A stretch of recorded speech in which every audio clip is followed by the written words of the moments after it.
Can't just be hopping in here like that. Oh, Lord. No notification, no nothing.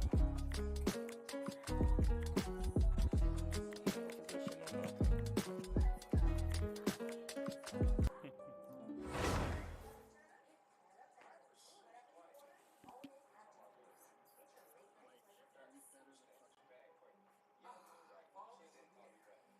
What?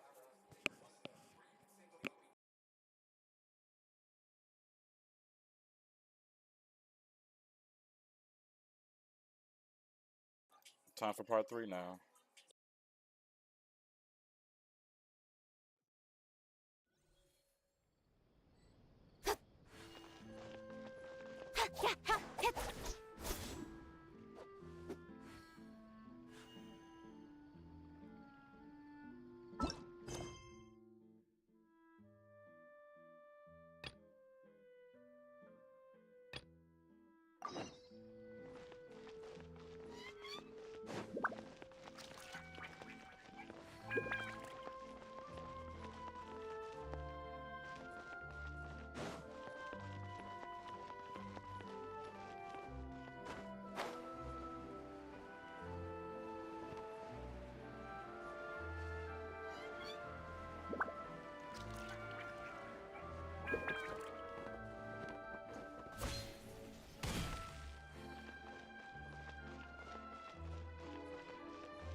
Don't tell me they did it again.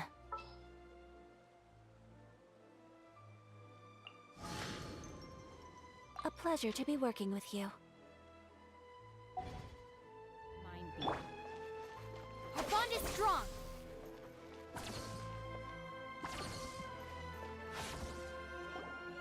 This is our current abode. Ah, Fremine, you're home. Where did everyone else go? I have some new friends that I would like to introduce. Oh, they all just went out a moment ago.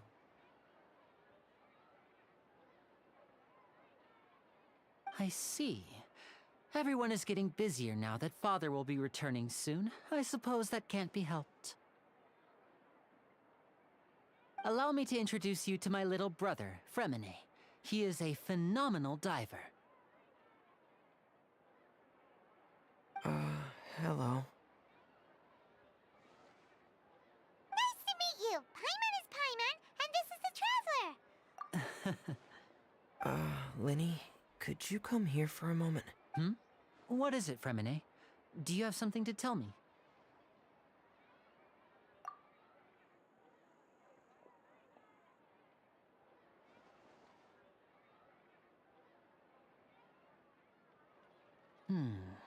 Okay, I see. Is everything all right?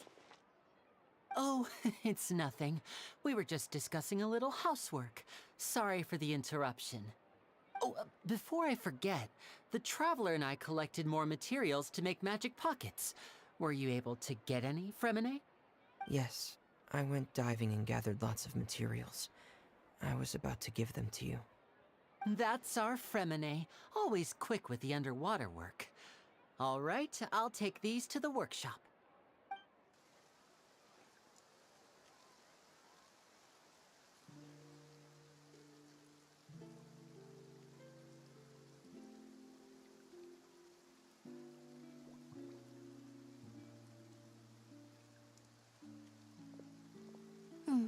Looks like rain. Oh, you're right. But wasn't it clear and sunny just a moment ago? Fontaine's weather sure is weird. I'm afraid that's just how it is here. It often rains on days where there are trials being held in the Opera House, but don't worry, it'll clear up soon enough. What's wrong, Fremine? There's a legend about the rain that I tend to believe. It's said that a dragon of water once resided in Fontaine. Though we don't know where the dragon went, every time it weeps, the skies will cloud up and pour out rain. When I was a child, my mother told me that if I wanted to go outside and play, I should yell toward the sky at the top of my lungs. Hydro Dragon! Hydro Dragon! Don't cry!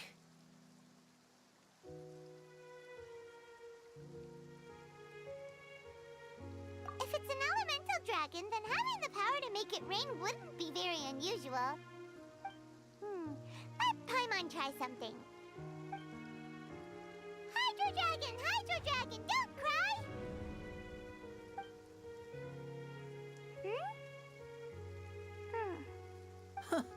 Doesn't seem to be of any use. It is just a legend after all. You know, you might be a more popular magician if you understood the concept of romanticism. Or could at least play along. Sorry. It might be because we've never met the Hydro Dragon.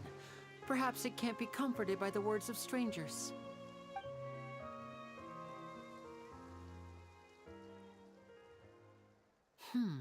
It rained for longer than I suspected. Oh, it's already getting late. Was there something you needed to do, Linny? Yeah, some preparations for the show at the Opera House. I need to find a way to catch the last aqua bus of the day. On the day of the performance, just ride the aqua bus to the island of Aeneas. I'll have Lynette meet you at the fountain in front of the Opera House. Oh, are you leaving now? What is it, Fremine? I'm in a hurry. Oh, I get it. You feel nervous delivering the materials for the magic pockets, is that it? Perhaps we could trouble the Traveler to help us take these materials to the Beaumont workshop and deliver them to the owner there? I'm afraid that Fremine can be quite introverted, and the boss there tends to be pretty talkative. Fremine has always been a little afraid of her. No trouble at all! Don't worry, we're on the case! Sorry for the inconvenience. I'm quite useless when it comes to such tasks. I'll think of a way to make it up to you. Oh, no need! This will be a walk in the park for us!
Hello? Is there anyone here? Oh, hello there. New customers? Looking to buy, or do you need something made? Oh no, we're just here to deliver some materials. Here they are. They're for making... what were they called again? Ah, these must be for Magic Pockets. I could tell right away. I've already made several orders worth now. No need. They've already prepaid several batches worth. When they told me what they'd be using them for, I even offered them a discount. But they insisted on paying the full amount, saying that I had a business to run. It seems both their hearts and their pockets are made of gold. Whoa. So, is Linny actually loaded? I can't say for sure, but who knows? Maybe there's good money to be made being a magician in Fontaine. Hey! Is this machine what you use to make stuff here? It looks really advanced. Why use your hands when a machine can do the work? It would be a waste not to use the latest technology. And wasting is a kind of crime. But where does a big machine like that get its power from? Well, it's a little complicated. I'm not sure I can put it in layman's terms for you. But basically, everything we usually use here in the city is powered by indemnitium. It's a type of energy that's produced from trials. Huh? How can trials produce energy? Well, I'm not completely sure of all the details myself, but basically, when a trial is in session, the Oratrice Mécanique d'Analyse Cardinale harvests people's belief in justice and converts it into energy to be used all around Fontaine. So that's what its other function is? Paimon heard that the Oratrice was created by the Archon to make judgments. But Paimon still doesn't get it. How could something unreliable like people's beliefs be turned into a stable power source for these machines? Oh, yeah! So that means the Hydro Archon relies on the machine to take the energy created by belief and turn it into power for all of Fontaine, right? Even though I've never heard anyone really put it that way before, it sounds like it makes sense. Besides indemnitium, we have another type of energy called pneumosia. It isn't produced by the power of the Archon, but it is unstable by nature. Even now, it still cannot be widely used by civilians. I thought I'd find you hard at work, but here you are chatting the day away. Since you're already talking, I'm sure you wouldn't mind a few words with me. You again? Didn't I already promise you that I'd have the more I owe to Confrérie of Cabriere by next month? Why are you hounding me now? Yeah, but how do we know that you won't go running off by the end of this month? I want 50% today. Wait, no, 70%. Huh? It seems business isn't so great for the workshop. We've already finished our job and delivered the materials. Maybe now's a good time to leave? Hey, hold on. Before you go around trying to collect payments, why don't you settle your own debts first? If Confrérie of Cabriere wants to poach clients from Northland Bank, that's fine. But I'm afraid you still owe the bank a hefty sum of mora. So why don't we work things out between us first, before you get back to your little conversation here? You're from Northland Bank. But we said we'll pay everything we owe next month. Why are you hounding me now? Traveler, Paimon! I didn't think I'd run into you here in Fontaine. What are the chances? We're surprised to see you too. What are you doing here in Fontaine? You didn't want to stay in Snezhnaya? Long story short, I've already been in Fontaine for some time now, and honestly, things have been pretty boring. But it seems that fate brought our paths together today. Not only will I have some good friends here now, but ones who always seem to find trouble. Either way you look at it, it seems things are going to get a lot more interesting now. Pretty sure we'd want to avoid anything that you'd find interesting. Hey, you, Northland Bank boy. Aren't you forgetting something? Don't interrupt. It's not often I run into the Traveler like this. Why don't you wait for me over there for a while? You kidding? Aren't you the one looking for us? You really expect us to sit and twiddle our thumbs while you catch up with your friends? Listen to me, boy. If you want your mora, fine. Why don't you come and take it? Hey, I just said not to interrupt. Oh, by the way, Traveler, the last time I took Tonya and Tusser ice fishing, Tusser said, Hey! That's way over the line! All right, boys, let's see who has to pay up now! can you at least let me finish one sentence? Fine. Though the bank told me not to get rough with our clients, you're the ones who started it. This is an act of self-defense. You two will have to be my witnesses, okay? I'm sure this won't take long.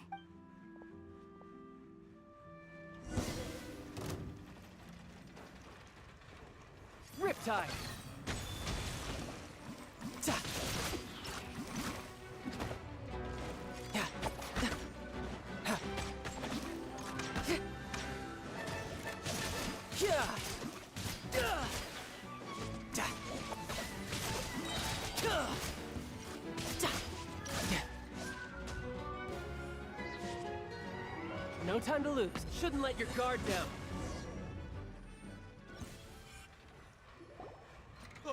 What's your deal, Brad? How are you so strong if you're just a staffer from Snezhnaya's Northland Bank? Wait, don't tell me you're... Oh, now you notice. It's a little late, don't you think? Just make sure you understand that you don't mess with Northland Bank. Got it?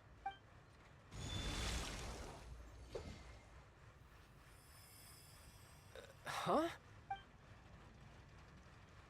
Now's my chance!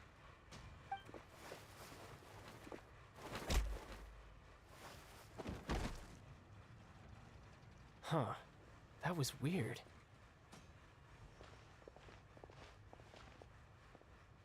I'm not sure. It's as if I suddenly lost control of my hydro powers when I needed them. Maybe there's something wrong with my vision? Strange. How could that happen? First time Paimon's ever heard of someone losing control of their vision. Never mind. It doesn't matter. If I want to stay sharp, I shouldn't be relying too much on my vision anyway. Besides, I always have my delusion in case I need it. So what are you doing in Fontaine, child? I don't see its work for Northland Bank. Well, I guess it's because I've been in a bad mood lately. Huh? What kind of reason is that? Wait, since when do you feel down about anything? I don't know. Maybe I still have a lot to learn about myself, but recently, there seems to be some sort of restless power stirring inside of me. And I don't know why, but every now and then I feel like I'm in a terrible mood. Maybe you losing control of your vision just now is connected with that power you're feeling inside. That is a possibility. I can't remember if I ever mentioned it before, but when I was 14, I fell into some unknown abyss. It was during that time I learned nearly all of my abilities. The one who took me under her wing and taught me was named Skirk. She was always quiet and very mysterious. Nobody knew where she came from or what she had been through, and she was always very strict when teaching me combat techniques. One time, I asked her why she was willing to take me on as an apprentice. From what I could make of her answer, it was because I had awakened it, and traces of it remained on me. She said that all my combat training would be useful in the future. But what is it? What did you awaken? She never explained that, but my guess is that it's related to a dream I saw when I had just fallen into that abyss. In my dream, I was in the deepest depths of the sea, and the boundless seabed was all around me. But in front of me appeared a whale that was so massive, I felt like I couldn't breathe. A whale? Oh, that sounds familiar! When we fought against you before, you summoned a huge whale that seemed to leap at us. Is that the one? That's just an abstract form of a whale that I create using my elemental powers. It takes that shape because the scene I dreamt of the whale has always been stuck in my mind. I'll never forget it.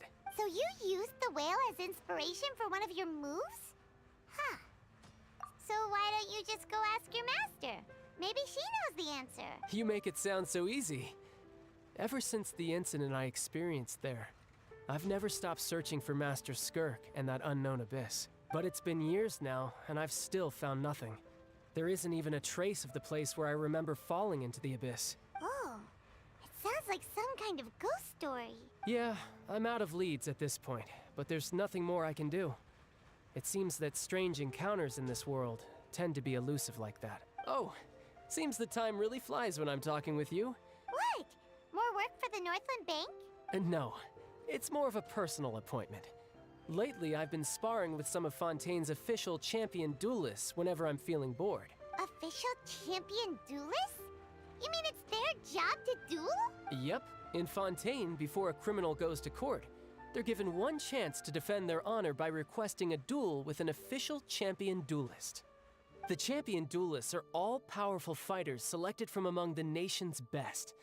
And the duel itself is a no-holds-barred fight with no specified stopping point. So engaging in such a duel is regarded as a symbol of defending your honor. If a criminal manages to win the duel, they'll be acquitted. But if they lose, they'll have no choice but to stand trial. And the worst case scenario is that you're simply killed in the duel. Though it's rumored that Fontaine has a death penalty, from what I can tell, no one has ever been officially sentenced to death. So really, the only people who opt to duel are those who have suffered a grave injustice in being accused, or those who greatly value their honor. Otherwise, why gamble with your life? So, do many people actually get out of their trials by winning the duel? Apparently, it's exceedingly rare for anyone to actually win. Fontaine probably enacted this system as a way to show that the nation respects the honor of its citizens. Besides, none of the champion duelists are to be trifled with, which is exactly why I was itching to face them as soon as I got to Fontaine. Apparently, the one I'm meeting today, Clorinde, is the strongest of the champion duelists. I had been asking her for some time before she finally agreed to face me today. Well, that's child for ya. Paimon feels like we heard that name somewhere before. Oh, before I forget, I want you to have this. Huh? Your vision? You're seriously just giving it away? I'm just worried that it could become uncontrollable again. I'd be pretty upset if it got in the way of my duel, so I think I'll be better off without it for now. Besides, I just need you to hold on to it for a short while. I'll come retrieve it when I have some time later. Paimon knows what you're up to. You just want an excuse to come talk to us again, don't you? Whatever gave you that idea? I'll be in touch later. That sneaky guy. He said he's been feeling down lately, but he seemed the same as ever to Paimon. Well, since we don't have much to do for now, we might as well walk around and see the city before Lenny's performance.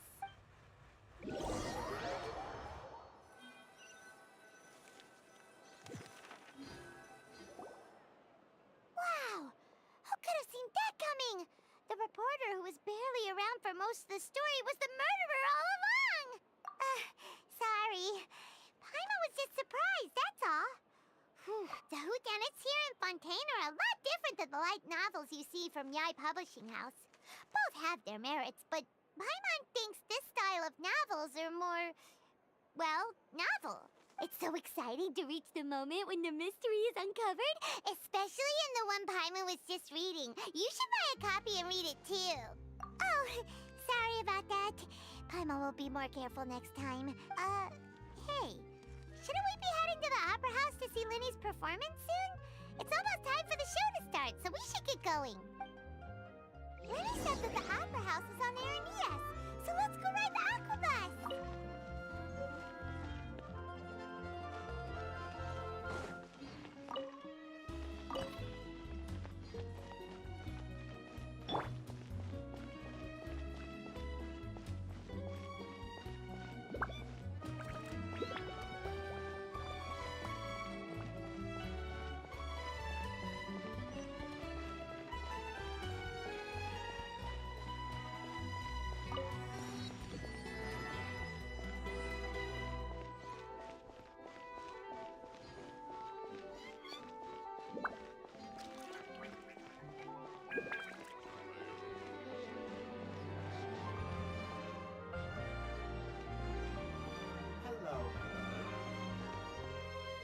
A good newspaper should be a lighthouse of truth.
Welcome to the Navia line.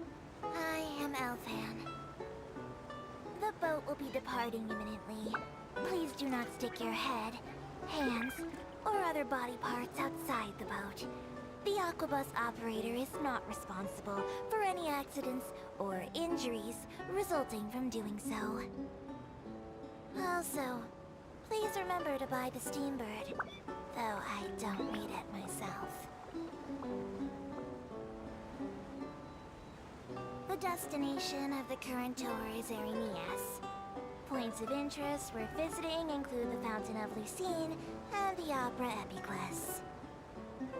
If you look to the left in the direction we are currently traveling, you will see the famous Fontaine Research Institute up in the sky. An experiment gone wrong turned new sightseeing opportunity. Human ingenuity truly is a wondrous thing.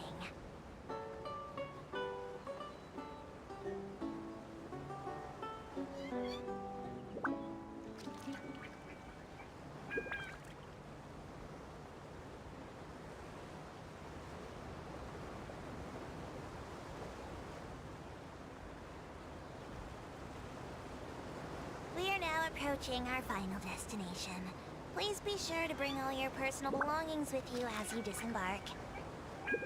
Even though I will take any forgotten items to the lost and found, the paperwork is rather annoying, as Melusine hands are not suitable for grasping pens. Please be careful when disembarking. It has been my honor to be your tour guide this trip. Thank you.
Linny and Lynette were looking forward to it.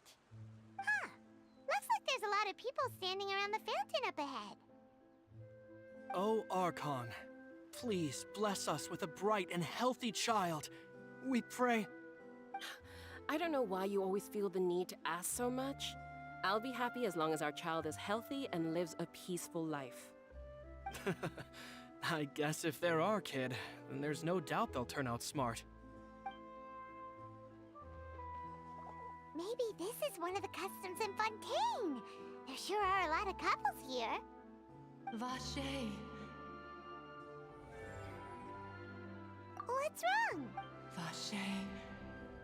Vache. No, Paimon didn't say anything. Welcome to the Fountain of Lucine. All the water flowing through Fontaine converges here. It's customary for newlyweds to come here and wish for children. Lynette, you scared Paimon. When did you get here? Lenny asked me to wait here for you, remember? Right. What do you mean?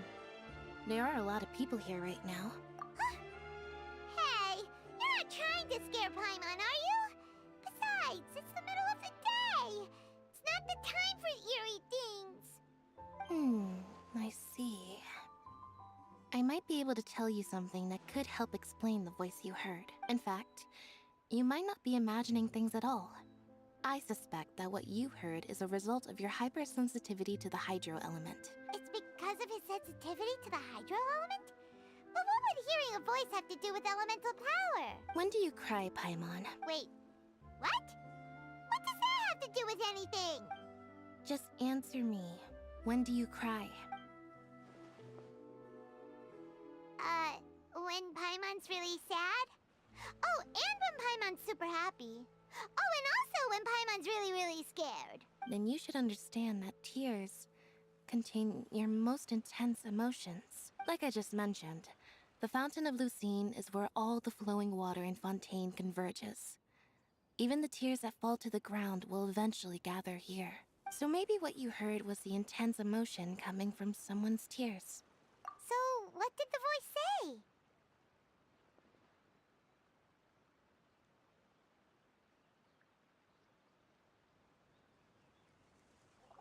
Huh. If you were hearing their emotions... Rather than worrying about them, we should worry about my brother first. Don't let that calm look of his fool you. He tends to get pretty nervous just before a performance. So chatting with Lynn... Oh, right. That makes sense. Let's go in and see Linny. I wonder where humans come from.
Traveler and Paimon. Good to see you. I knew you two would come. Are you kidding? We wouldn't miss it for the world! We've been looking forward to it! I can tell, judging by how early you've arrived. But you're actually right on time. The audience still hasn't started entering the venue yet, which means now is the perfect chance for us to take you to the best seats in the house. Wait just a moment, I'll fetch the tickets.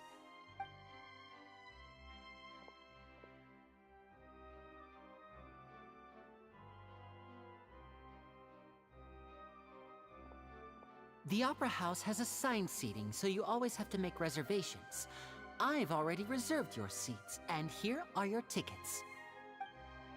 Ooh, front row seats! Thanks, Lenny! Don't mention it. There's no need to keep thanking me. Hey, Lenny! Could you come over here and take a look at this? Oh, I'll be right there. Seems there's an issue with the stage props over there. That's Cal, my assistant, calling me. I'll go lend him a hand.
Yeah, we'll just go to our seats.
Hey, Traveler.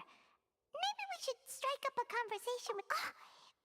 Excuse me, I did not realize you felt awkward. I am terribly sorry. I would be perfectly happy to chat with you if that is what you would like. Oh, so you heard all of that, did ya? Boy, you sure have good ears. Paimon thought she was keeping her voice down. Wait, that's not it. Paimon's... Sorry. Paimon's the one who was being rude, talking under her breath like that. Let's talk... Oh, Paimon's got it. You're also here early and sitting in the front. Are you a friend of Linny's too? A friend, you say? Well, if Mr. Linney would like to be my friend, I would be more than happy to reciprocate. Oh, so you're not friends with Linny then? Oh, this is getting more awkward by the second. Paimon nearly forgot to make her introduction. Nice to meet you. Paimon is Paimon, and this is the Traveler. We just arrived in Fontaine. It is an honor to meet you two. I have heard of your deeds across Tevat, and as required by proper etiquette, I will also introduce myself. Oh, Monsieur Nervillet. What an honor it is to have you here to see my show. Ah, Mr. Linney. I should say it is in fact an honor for me to see your performance in person. Wait, Nervillet? Could he be... I saw you all chatting just now, but it seems you still don't know who Monsieur Nervillet is. Allow me to introduce you to Fontaine's Chief Justice. That seat is always reserved for him. It wouldn't be too much to say that he's the symbol of justice and honesty here in Fontaine. Whoa! Sorry for being so rude just now. Paimon had no idea you were such an important person. No offense taken. Being Chief Justice is merely what I do for work. Nearly every person has their usual reserved seat, so I'm not so special, really. And by the way, I should probably let you know, even though I would prefer not to, there's someone sitting up there in the VIP seats that has been striking a pose for quite a while now. I believe she is trying to give you a most elegant and impressive first impression. So I think you should take notice of her sooner rather than later. Otherwise, she may become flustered.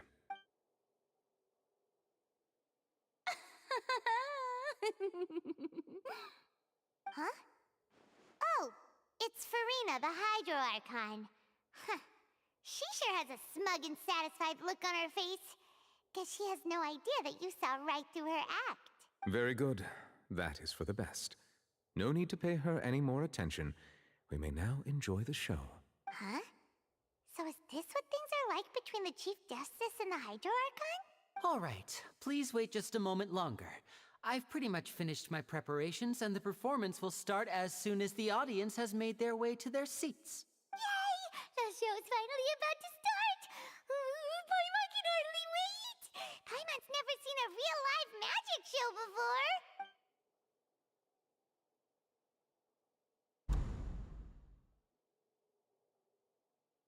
Oh! They're dimming the lights! The show must be starting! Sorry. Paimon will try to stay quiet.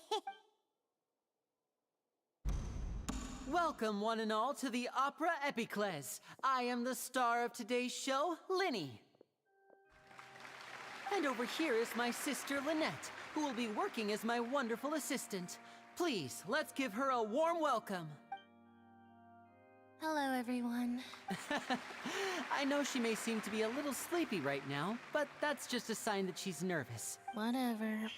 Now, some of you may be thinking, two vision holders who can freely manipulate elemental powers performing magic is not true magic at all. So, I would like to take a moment to assure you that elemental powers will have nothing to do with what you will witness on the stage today.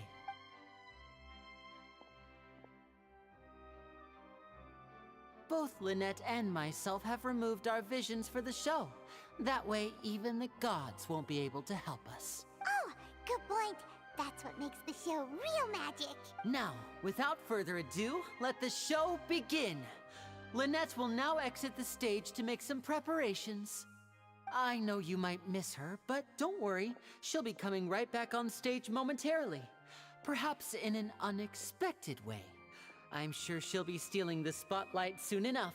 Oh, and before I forget, there's one more thing I should say. You never know what can happen in the blink of an eye.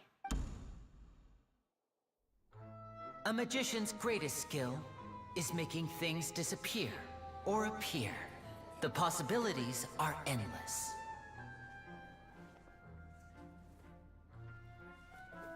Huh?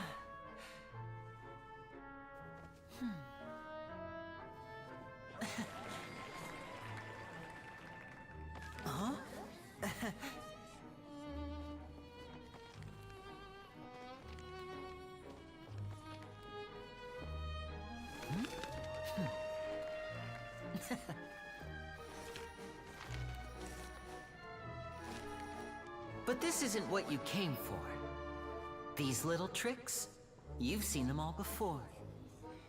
So it's time for something truly extraordinary, don't you think? This one's a little tricky.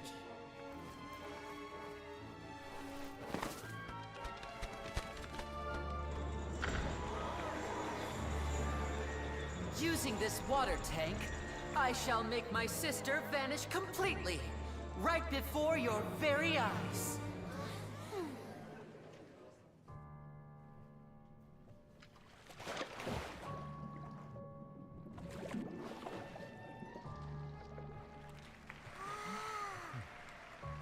It's actually quite simple. She'll just turn into air bubbles and float right out of the top.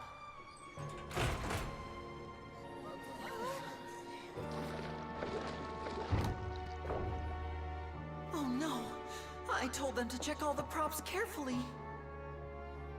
With the lid on, even air can't escape. An amateur magician would be getting very nervous right around now. Luckily, it's me on stage, so let me show you what a true virtuoso can do.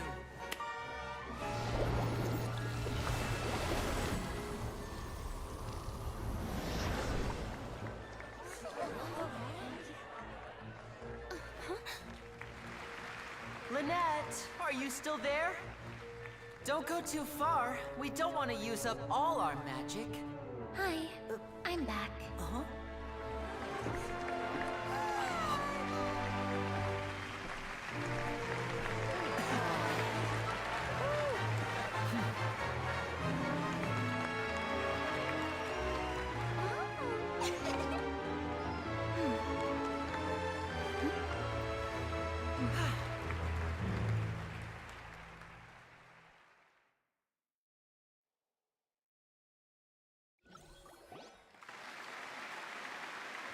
Whoa!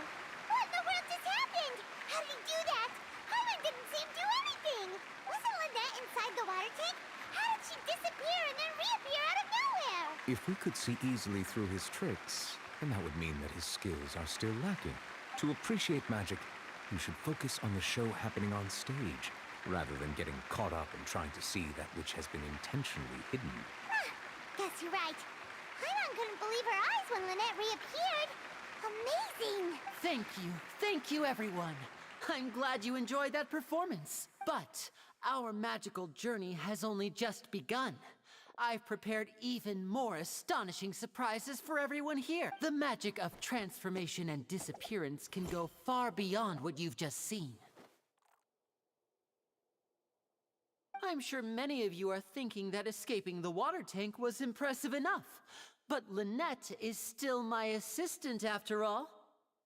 In which case, I have ample time to make all necessary preparations. So, for my next trick, I will require the participation of one lucky audience member. Please, if my assistants could bring out the magical boxes now. There are 2 boxes and only 2 boxes. One is here, and one is there in the aisle among the audience. I'm sure many of our clever audience members have already guessed our next magic trick. A swap! Our lucky audience member and I will each enter a magic box.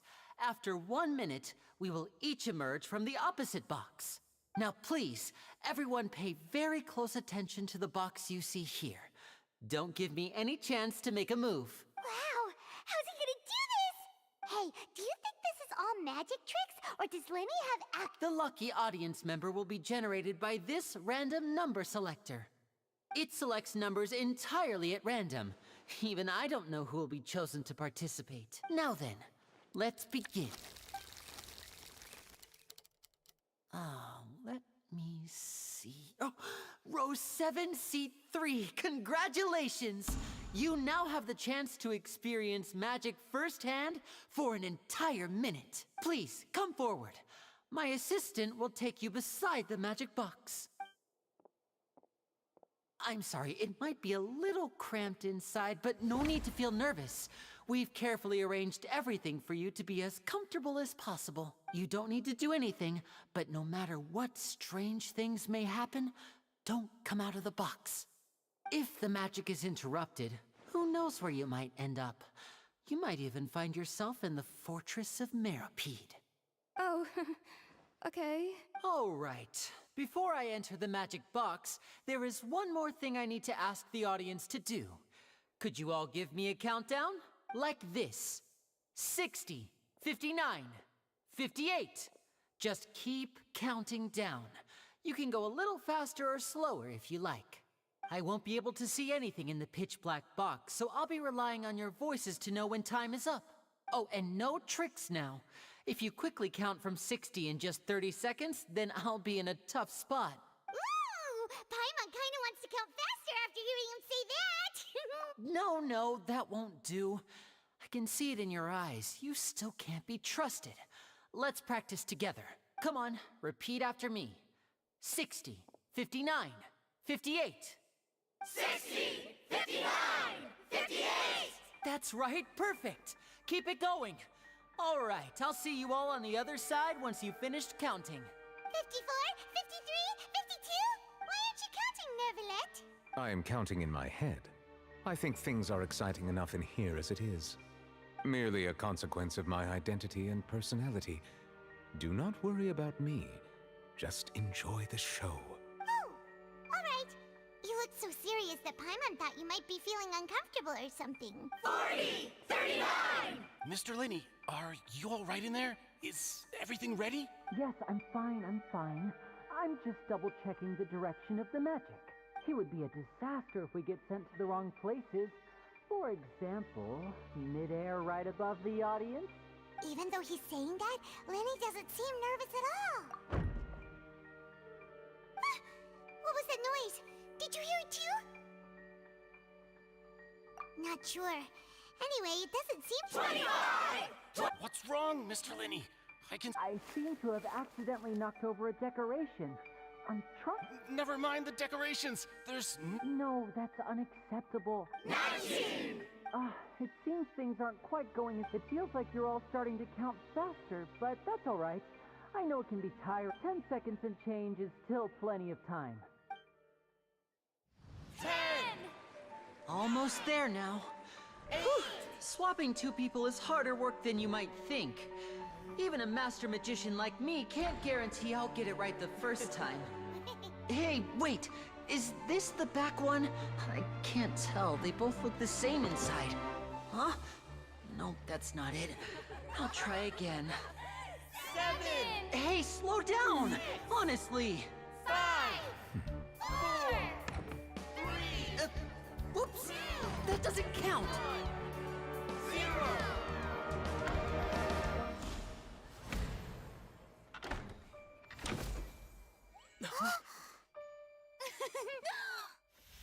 Ta-da!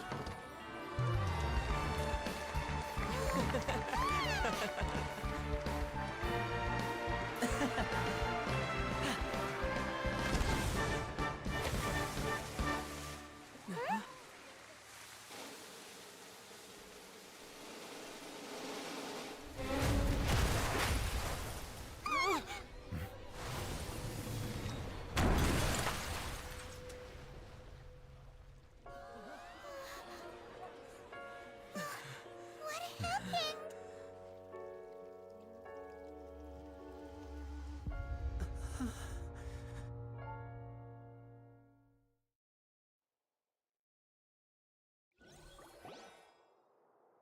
Huh? Is this part of the show? Mr. Lenny, you're going to use magic to fix the stage now, right? What happened? Oh no. Maybe this isn't part of the show. The girl was still in that box, right? This performance is over. Medical staff with me. Guards, secure the scene and detain all the performers. Seal the exits. No one is allowed in or out at this time. Yes, that's right. If this was just an accident, then we must investigate the cause. But if this was all part of some scheme, then those accountable will not escape the judgment of the God of Justice! No need to be alarmed, you two. We'll get to the bottom of this soon enough.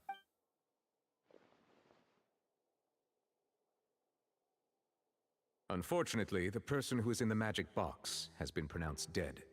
His name was Cowell, one of the assistants in Linny's magic troupe.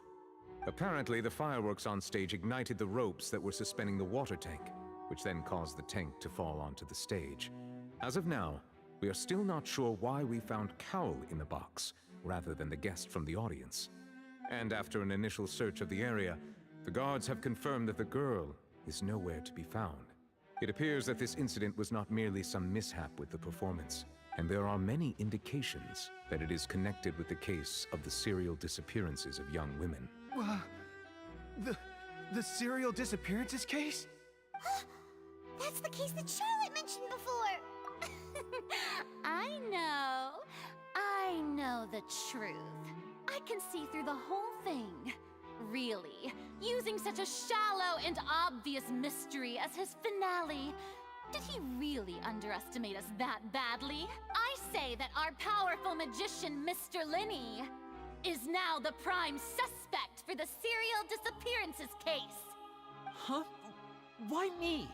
This whole thing was an accident. No, this all occurred during your magic show, did it not? The missing girl disappeared after being chosen, did she not? The deceased is one of your assistants, is he not? Now that I think about it, that whole speech about magicians making things disappear was nothing more than a provocation, a bald-faced challenge. That can't be right! How can Lenny do this? He was in the box on the stage the entire time! We can even hear his voice! Besides, before the show, he told us that he would like to catch the criminal behind the disappearances! He couldn't possibly mean catching himself! Save discussion for a later time, please. Lady Farina, may I assume that your comments just now constitute an accusation against Mr. Lenny and his associates, and that you are pressing charges? Huh? I just think that he... Well, I think it might be a little early to talk about formally pressing charges. But what Lady Farina said just now makes perfect sense. Looks like she's gonna personally deliver justice. A kidnapping and murder carried out under the cover of a magic show. Lady Farina said it all. I mean, of course, my dear people. But what excites me even more than the obvious truth before our eyes is the opponent I'll be facing. That's right. I mean you, Traveler. You'll support Lenny, won't you? After all, he was the one who helped you the first time we met. Then there's no problem at all. You know, the Traveler and I already had a duel the first time we met. But with Lenny's help, our little duel ended in a draw. But draws really are the most boring possible outcome. So, no more draws. Between the two of us, there must be a clear winner and loser. And what better place to hold such a riveting showdown and decide the true victor than here, on the grandest of stages, the Opera Epiclese. Huh. It wasn't a draw. She obviously lost last time. I understand. Charges have now been pressed, and as such, a trial is in order. Well, Traveler, seems Lady Farina has set you in her sights. But putting her dramatic rhetoric aside for a moment, I would like to ask you, are you willing to act as Mr. Lenny's attorney and defend him in this case? Very well. The trial will be held a day from now in the Opera House. Both sides may investigate the scene to build their cases and search for the truth. Linny and his troupe are all potential suspects and shall remain within the Opera House. The audience may begin to leave in an orderly fashion once they have been cleared by the guards. A day isn't that long. Let's see what kind of case this big shot outlander can build in such a short amount of time. I'm really quite looking forward to hearing it.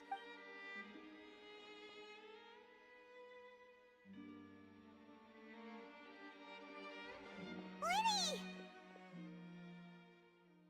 Sorry about everything that happened just now. Were you frightened? Of course! Who wouldn't be scared after witnessing an accident like that? Yeah, I'm a little shaken up myself.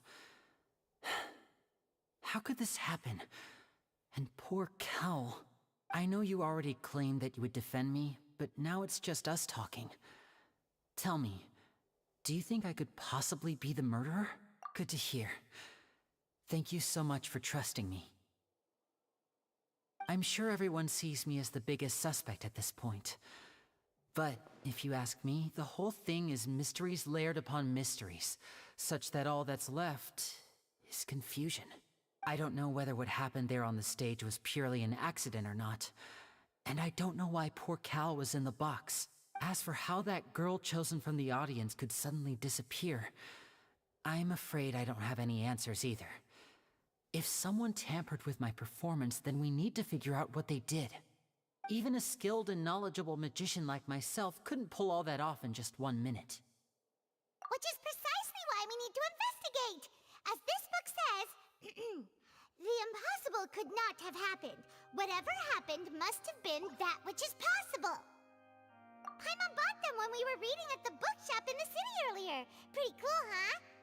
Don't worry, Paimon used her own savings to buy them. It wasn't from our travel funds.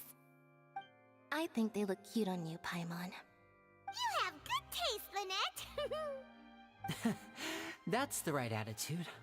Feeling depressed isn't going to help me now. I need to get back to my normal self. But with the guards watching our every move, it's going to be especially difficult for Lynette and I to prove our own innocence. Good thing you agreed to be our attorneys. Thanks for that. We'll be counting on you. Yes, thank you so much. Yeah, just like... Oh, since we're going to start investigating, Paimon has a question first. Where did Lynette go during the performance? Oh, well... I'm afraid that would involve some of our essential trade secrets as magicians. The secrets behind our magic are past saving, Linny. I suppose you're right. The truth behind our tricks is going to be important evidence that will be weighted during the trial. 'Tis truly a pity. As a magician, our magic show is a work of art. We've poured countless hours and spared no effort in perfecting it. But if revealing our secrets will help you uncover the truth behind what happened, then it will be well worth it. We should go somewhere else if we're going to discuss our magic tricks. We'll go speak with the guards, and in the meantime, you can go investigate the stage and the seating areas. Alright, let's go have a look while the investigation teams are still here. Detective Paimon is on the case!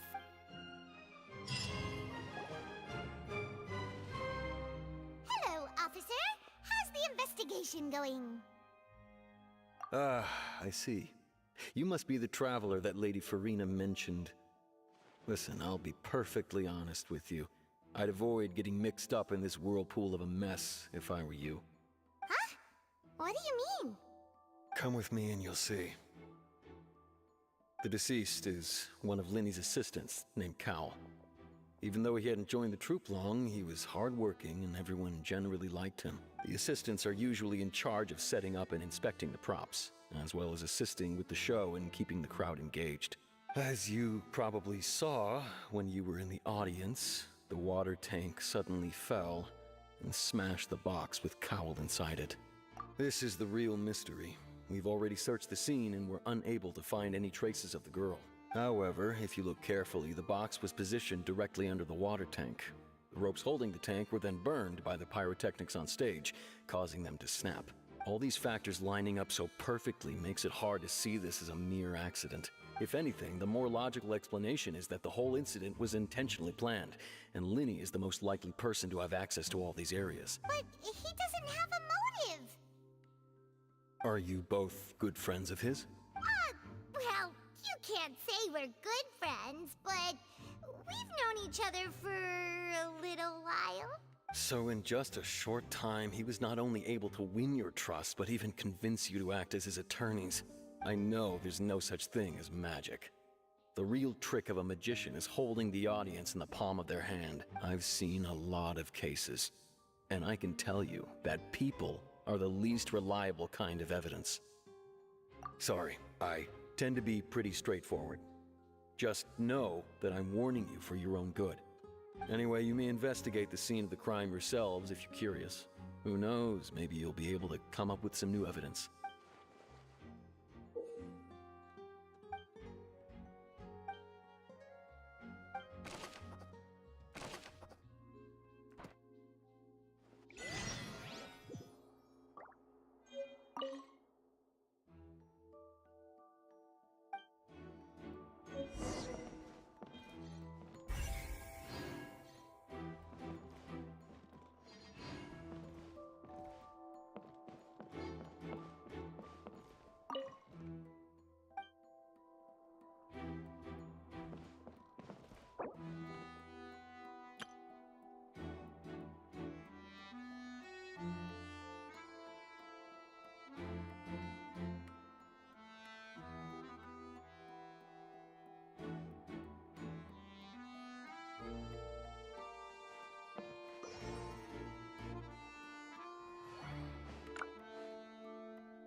The investigation team has some new findings. Turns out there's an issue with the... See, I told you. What if the machine picked some big guy's seat? You think the murderer would have still made his move then? Sorry to interrupt, but we're helping Linny and Lynette with their side of the investigation. You're trying to help them? Linny used the machine to pick a random member of the audience during his performance, right? Well, we thought there might be a serious problem with the machine. It turns out that the seat number it picked wasn't random at all. The machine picks that same number every time. I'm sure you already know that you have to make a reservation in advance to get a seat, regardless of whether it's a trial or some performance. In other words, Linny knew who would be sitting where from the very beginning.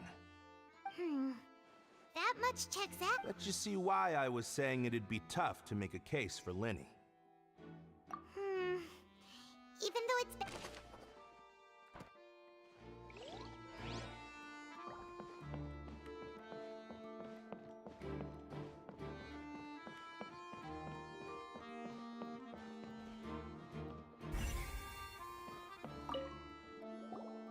So this is the rope that broke... The rope looks pretty durable. How can it be burned through so quickly by fireworks? Why are you suddenly so serious, Traveler?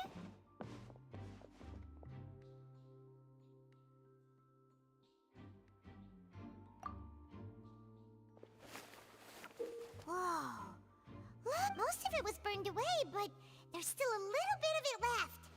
Huh. So if a rope meant to hold something was Wait, Paimon, you...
This location has also been cordoned off because the Magic Troop members are currently considered prime suspects.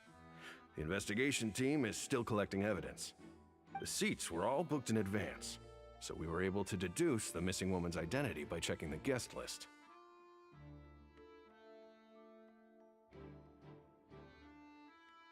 Sure, it's not like this is confidential information. We will publish it later anyway when we petition the public to help us find the missing person. Her name is Halsey. She's a painter from Fontaine who's made a bit of a name for herself. Apparently, she wasn't a regular at the Opera House, but she'd been feeling some pressure with her work lately, which made her decide to come see the magic show. The Magic Troop members all claim not to know her, and we have looked into her social connections. It seems that she has no personal grievances or conflicts of interest with the suspects. Simply put, she wasn't related to the Magic Troop at all, which matches the features of the previous serial disappearances. Were the victims of previous cases also chosen at random? That's how it seems to us, in any case. Apart from the fact that they were all young women of around the same age range, there really weren't any other connections between them. Okay then. No need to be so formal. If you do happen to see the missing girl, please be sure to contact us. It is of utmost importance that we get to the bottom of these disappearances.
Lenny's still talking to the guards. I think someone will be...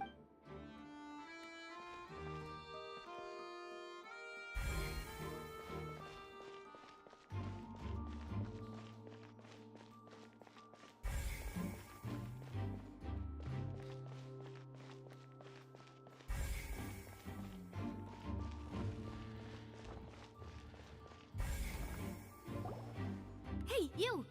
Yes, both of you! Over here! I've been keeping an eye on you for a while now. Huh? You mean us? That's right. If I'm not mistaken, you're also among those who wish to cut down the thorns and pursue the truth. No? And by the looks of it, you're not from Fontaine. Well, you're right on the more about that one, but who are you?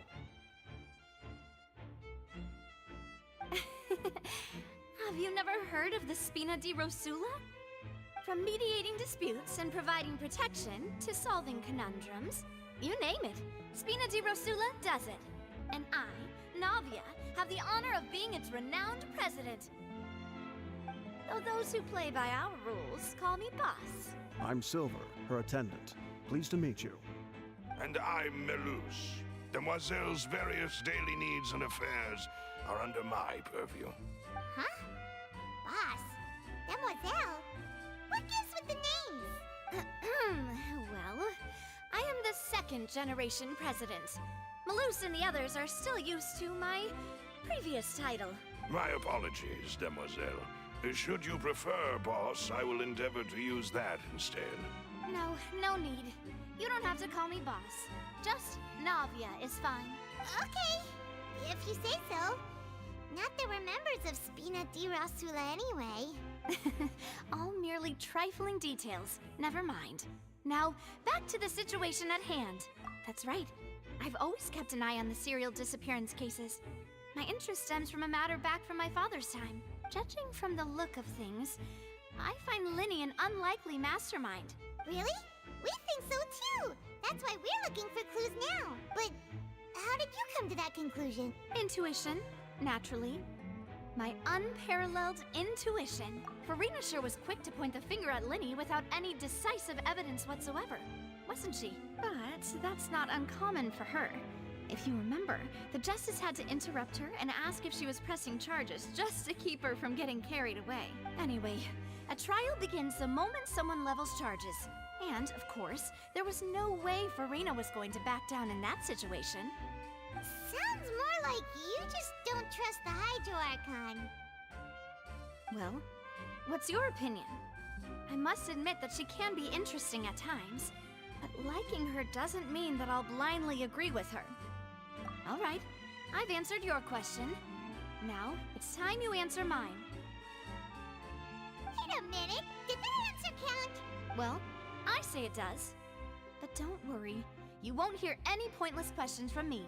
In your opinion, do you think it's right to treat a trial like it's an opera? Well? And why would that be? See, Silver and Malus? I told you they'd be different. Most astute of you, demoiselle. I too think that the Traveler's response was most excellent. No matter how wonderful the script or how fervent the audience's expectations may be, the trials that go on stage here must be based in fact. And if that can be done, boss, then... All right, that's quite enough, Malus. Anyway, I like your answer. You passed with flying colors. Now, I need to make some preparations, following which our joint investigation shall commence. You two shall be my assistants. Wait! Since when did we become assistants? Oh, well, I can be the assistant, sure. Or your companion, if you like. I'm really not that fussy. That's more like it. Far be it from me to brag, but I believe that Demoiselle's intuition will be instrumental in uncovering the truth. You wish to save a friend from false accusations, and we wish to unravel the disappearances. In this sense, our goals are aligned. You have a point. You're quite the talker, aren't you, mister? And what about you over there? What do you think? You seem like you've got something on your mind. I have nothing to add. Oh, alrighty then. We'll be making some preparations first. Just be sure to let us know if they start revealing Linny's tricks. Thanks!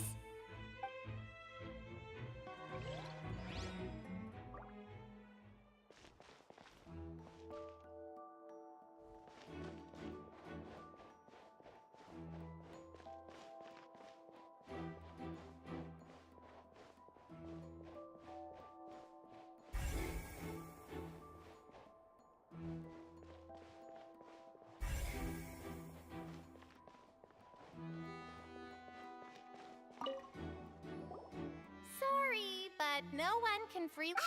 No! We're not leaving!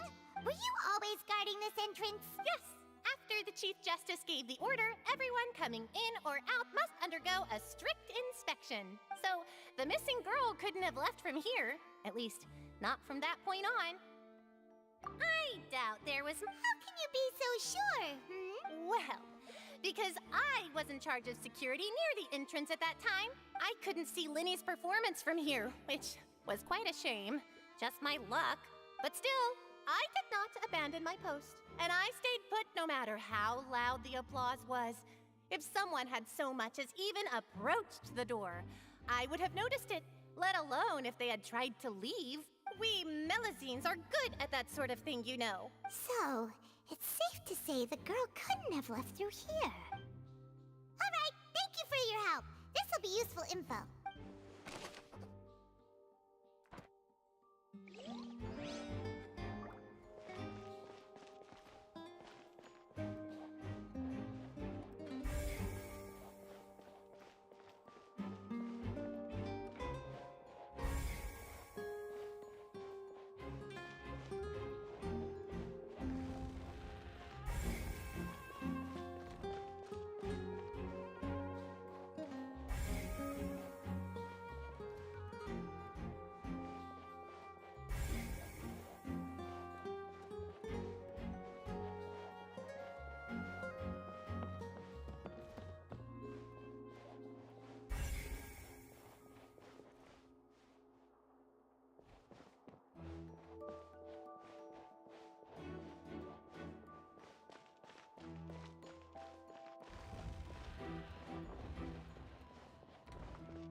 I see that you're investigating the area.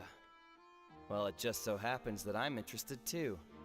If you find any new and interesting leads, be sure to share them with me, alright? We don't have too many thoughts yet. Then why don't I tell you my hypothesis first? The way I see it. And I'll start it with that loud thud. The thud? Oh, you mean the sound that happened during the countdown? Yes, exactly. It wasn't terribly loud, but I suspect that most people heard it. It's just that everyone was awaiting the results of Linny's trick with bated breath, so no one paid it much mind. But now that the incident has happened, the thud has become an important clue. That makes sense. So, what do you make of it? I'm of the opinion that it may have been the sound of Linny's accomplice. Lynette, perhaps. Jumping atop the water tank, or something like that. And when the pyrotechnics went off, she cut the rope, sending the water tank crashing down. But wasn't the noise we heard too loud for that? Perhaps the balance wasn't right, leading to a particularly rough landing. Oh, that's true. I suppose I must reconsider. That does remind Paimon, though. What was with that sound?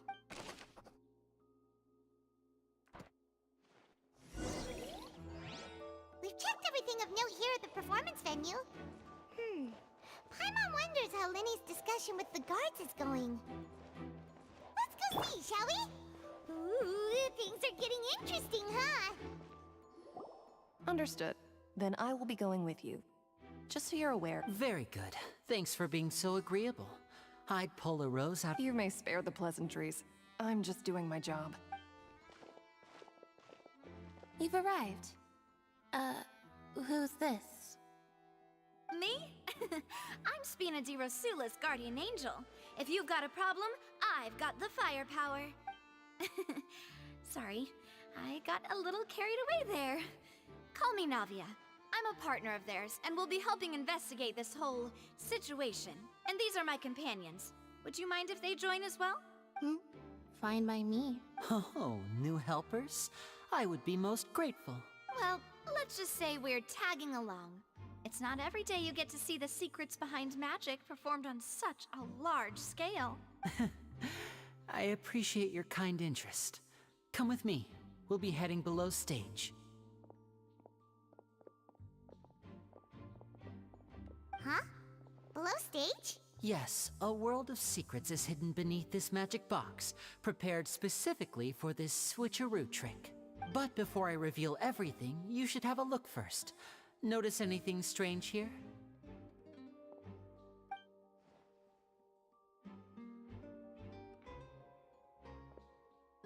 I'm not trying to be dramatic. Remembering the details of a trick will help you understand the methods used to perform it more easily. Huh. Weren't there balloons and other decorations here? Where did all that go? Ah, good eye. That said, you're still far from discovering the answer. The back? You mean the inside of the door? What's different about it? Paimon didn't notice anything. Very good indeed. I thought you might not be able to catch that, given that you were sitting in the first row. The back of this door was patterned. Those patterns are now gone, replaced by a smooth wooden board. So, if you put 2 and 2 together, what do you get? Exactly. All right, let's go. I'll tell you how it works as we head down.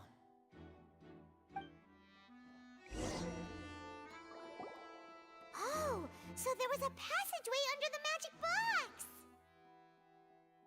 box! I knew you'd figure out most of it as soon as you saw this place. The 2 magic boxes are positioned right above the 2 entrances of the tunnel. See this flatbed trolley? The box with the lucky audience member in it would be shuttled over to the other side using the trolley. This trolley can raise and lower and even rotate, ensuring that the box will face in the right direction. I see.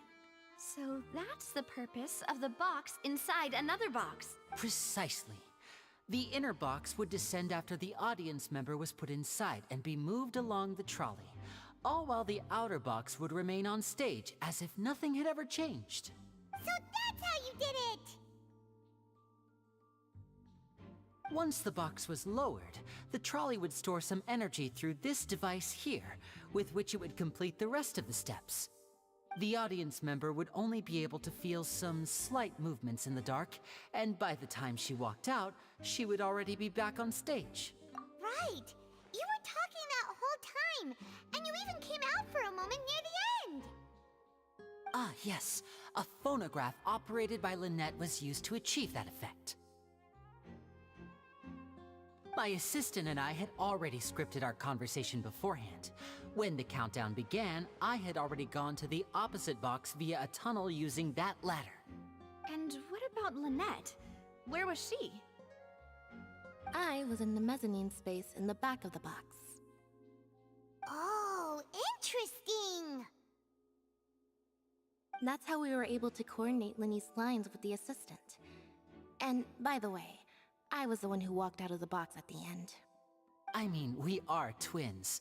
All it takes is a change of clothes and no one can tell who's who. And that's my favorite part of this trick. Only Lynette and I can perform it. So that's how it all worked! Wow! Every detail you revealed was more amazing than the last! Lynette would briefly walk out of the box and then go back in, jumping into the tunnel and escaping before the box on the trolley could finish ascending. And then I walk out of the other box in the audience area, and the trick would be complete. The operative word here being would.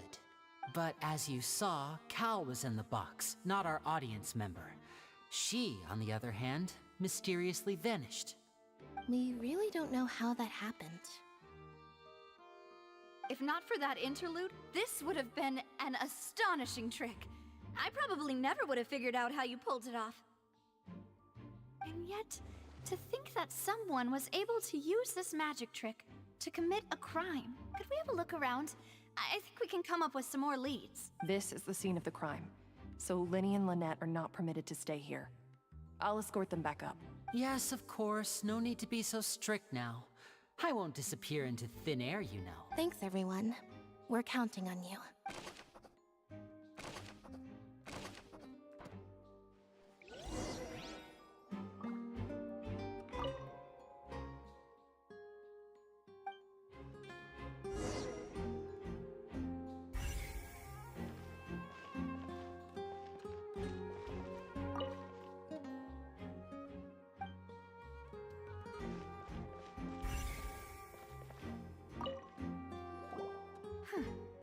What's this? Looks like a hook tied to the end of a rope. Huh? There's all kinds of odds and ends here. Perhaps it was a prop for a different trick. But why would it have been left here? Whatever it is, let's make a note of it first.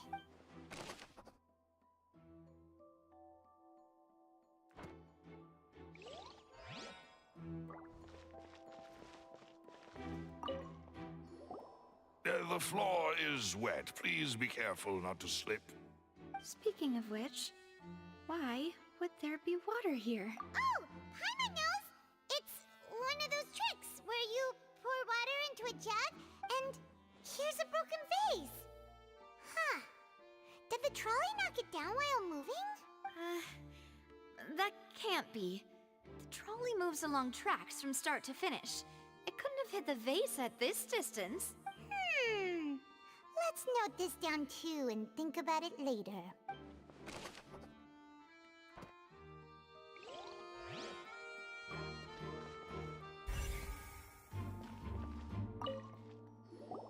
Oh, these are the clothes that the lady chosen from the audience was wearing, right? Her clothes are here, but she's nowhere to be found. Right. And do you really need to do that if you're kidnapping them? Ugh, this is so confusing. Paimon doesn't want to be a detective anymore.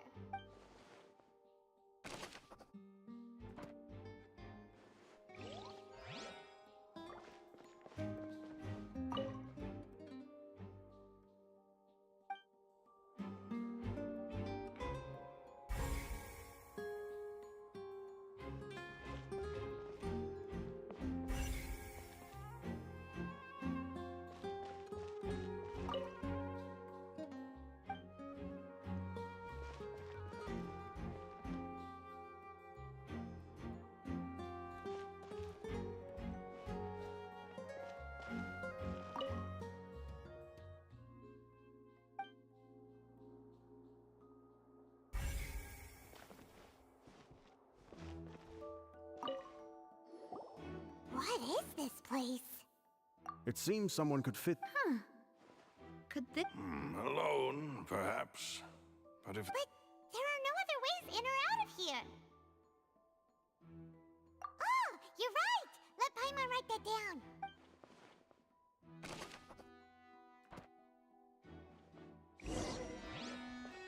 Seems we're just about done investigating down here. Yes, let's head back up.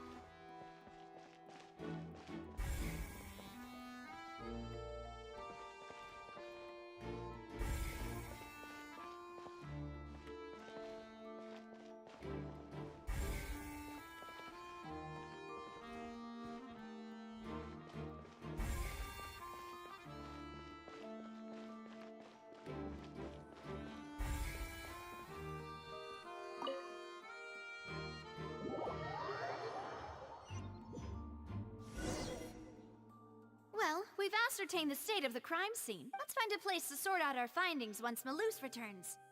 Seems to me that there are several things that don't add up here. Apologies for the wait.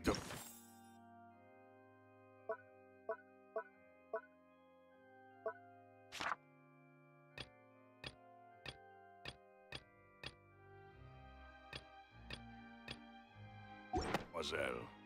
So, what did the guards say? Did the They believe the odds of that are very low. The guards have checked the area carefully. No one left through the basement during the performance or after the... So the tunnels become like a secret chamber then. You know, like the kind you usually see in novels. The plot thickens. Halsey's disappearance and Cowell's death are both quite inexplicable. No wonder Farina was so confident in her accusation. All the current evidence points toward Linny and Lynette. In other words, the charges are very likely to be upheld unless we make some considerable progress. Charges and then trial. So if the charges are upheld, they'll announce a sentence? That's right. This is how a trial goes in the Opera House. During the proceedings, the Chief Justice and the Oratrice will hear statements from both sides. That's right. This is how indemnitium is produced. The statements from both sides, the defenses from attorneys, witness testimonies, and even the audience's emotions will all be projected on the Oratrice. To put it simply, it's as if the Oratrice has its own will, and is a judge in its own right. This also precludes any kind of favoritism on the part of the Chief Justice. Not that this has ever happened anyway. Once both sides have finished speaking, the Chief Justice will make his final decision. This, too, will be used by the Oratrice as a reference. Then, finally, the Oratrice will be consulted by officials. The result it returns is the will of justice itself. Huh? So that machine is the one that actually decides? Paimon thought Neuvillette called the shots. In practice, there is very little difference. Both have always come to the same judgment. Which is why people have great faith in the Chief Justice. Yes, the guards also asked me to convey that none of us will be allowed to leave this place before the trial. Huh? What? Because we've chosen to act as the twins' proxies. That makes us persons related to the case. They're concerned that we might be colluding with outside parties, or that we might find outside help to disrupt the case. And even if that were not so, it could prove problematic if we happen to spread key information about the case ahead of time. I'm ready to break out at any time. Whoa! There's no need for that! Paimon thinks they have a point. That said, are they providing food? Of course. I just hope you don't mind the lack of options. I'm afraid that catering to all tastes is not in the cards, nor is any guarantee of balanced nutrition. In that case, let's just sort out our findings together here. Pity. I was hoping to take you to try some of Fontaine's famous desserts, too. I mean, what better way to properly think through our findings than over some tea and sweets? Huh. Breaking out suddenly doesn't seem like such a bad idea after all. Just kidding! Just kidding! Paimon will still do her best, even if there are no snacks. What do you mean, no snacks? Of course we'll have snacks.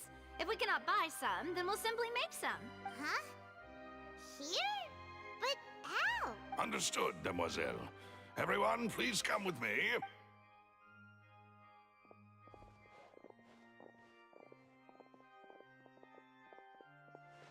Wait, you're carrying a portable stove with you? Yes, I must be prepared to meet the demoiselle's baking needs whenever the fancy strikes her.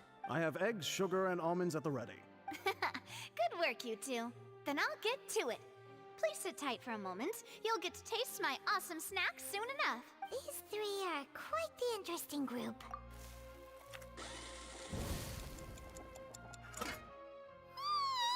And Paimon thought it smelled good while it was still in the oven! Oh, it's even better now. Paimon can't stop drooling. From the way you had these two guys carrying all that stuff around, Paimon thought you'd have them do more during the baking process. But you ended up doing the entire thing by yourself! Beating the egg whites, grinding almonds, everything! I was applauding. And I was giving encouraging smiles. Paimon was just thinking, aren't you worried about getting your fancy dress dirty beating egg whites and baking like this? Well, I don't think it's carved in stone anywhere that fancy ladies can only read books, sip tea, ride horses, and play the piano. I just really enjoy making snacks. Don't underestimate beating egg whites, by the way. It's a real arm workout. You also need to beat them to just the right consistency, or your macarons will crack. Anyway, give these a try. Fresh out of the oven. There's 3 for each of us. Only 3? Well, eating too many sweet treats might send all that sugar to your head. You wouldn't be able to think clearly about the case on a sugar rush, would you? Tea is ready to be served as well. This is Demoiselle's favorite, strong black tea with a floral fragrance that clears the mind and lifts the spirit. No need for concern, I'm merely doing as I should.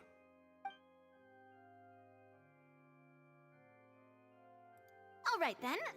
Down to business. As Paimon mentioned previously, the tunnel seems to be something of a secret chamber. However, we can assume that Linny and Lynette were not alone within it. Some criminal also occupied its sealed confines. The magician twins could have committed the crimes, of course, but they lack any logical motive. Exactly! Why would they do such a thing right when everyone was watching? The flower vase and the thud we heard during the performance could indicate some altercation between Halsey and the criminal in the tunnel, resulting in the shattering of the vase, the discarding of her clothes, and her abduction. Perhaps the criminal thought that since she was chosen from the crowd, she would be too easy to identify if she was still wearing the same clothes. Paimon thinks that makes sense, but the real trouble is... True. None of the clues we found thus far support the existence of this third person, but the only people left to consider are both technically victims, whether it's the missing girl, Halsey, or poor Cowell. Huh.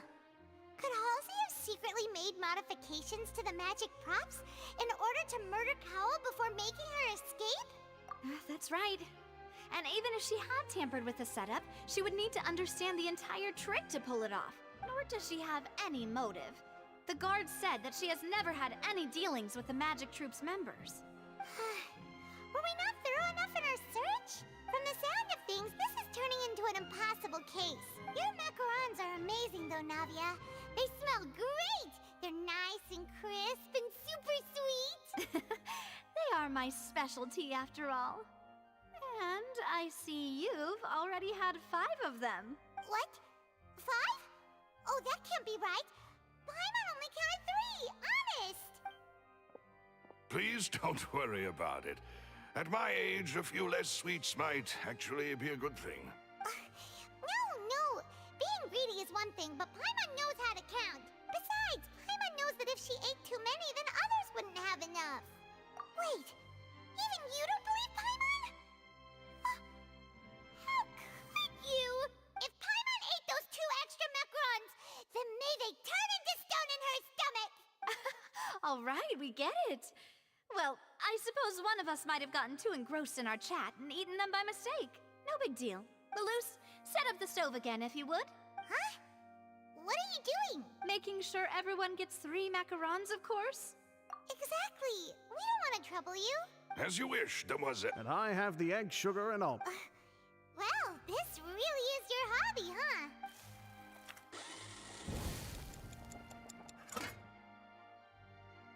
Well, that's it for snack time. I'm going to have another look around the area. I don't know what we're looking for yet, but we've still got some time. As attorneys, I suggest the two of you think the case over again. It would be awkward if you got all tongue-tied on stage during the trial. Alright, thanks for your help, and for the snacks. It was nothing. A small task for the Spina di Rosula. Silver, Malus, it's time to go. I'll be back if I find anything new.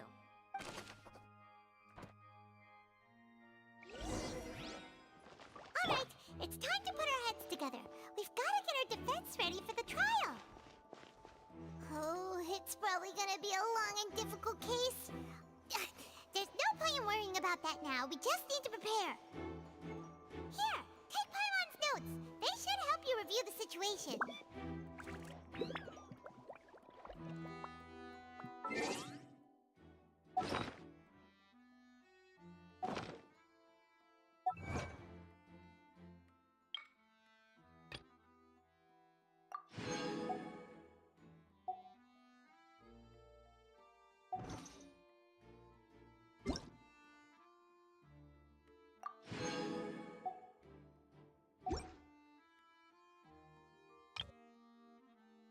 The assumption that every person has somewhere to call home is naive.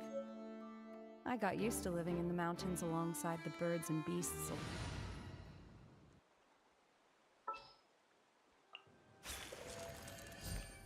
It's time to pull the trigger.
If you do encounter Miss Halsey, please...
failed disappearances never got solved.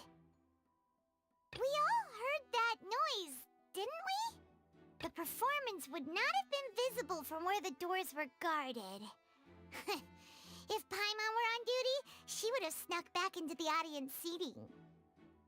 Well, there was no chance Paimon could have seen that the box had 2 layers. And that's why only the 2 of them can perform this trick.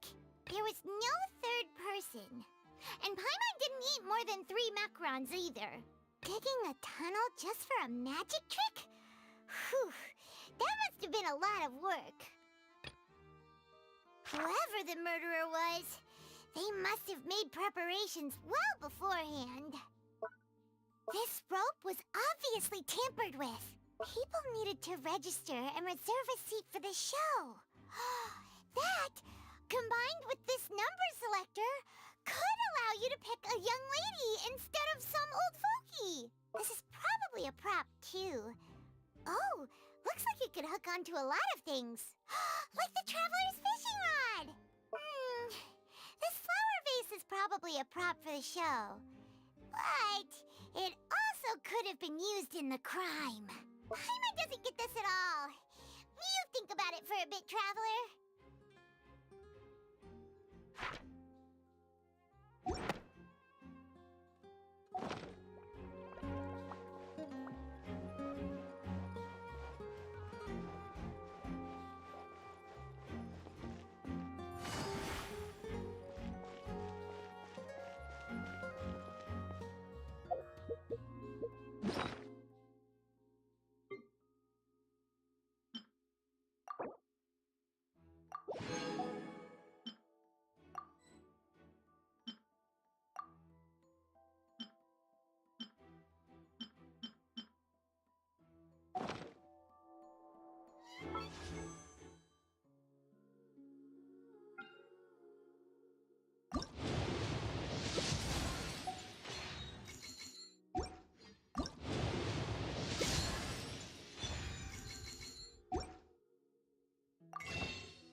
My apologies, but access to the venue is restricted at this time. Please register first.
Lenny's magic tricks were the stuff of legends, but...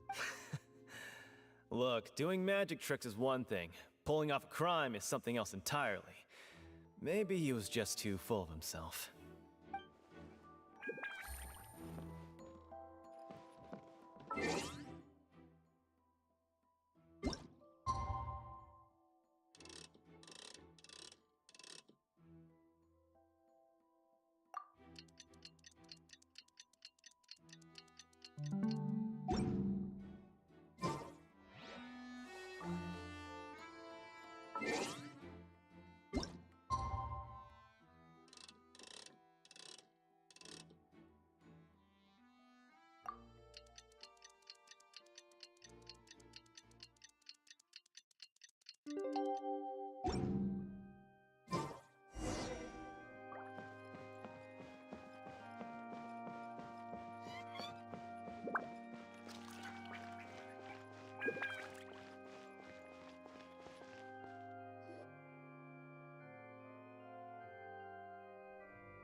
Impossible things don't... Just relax. Even if everyone else suspects Lenny and Lynette.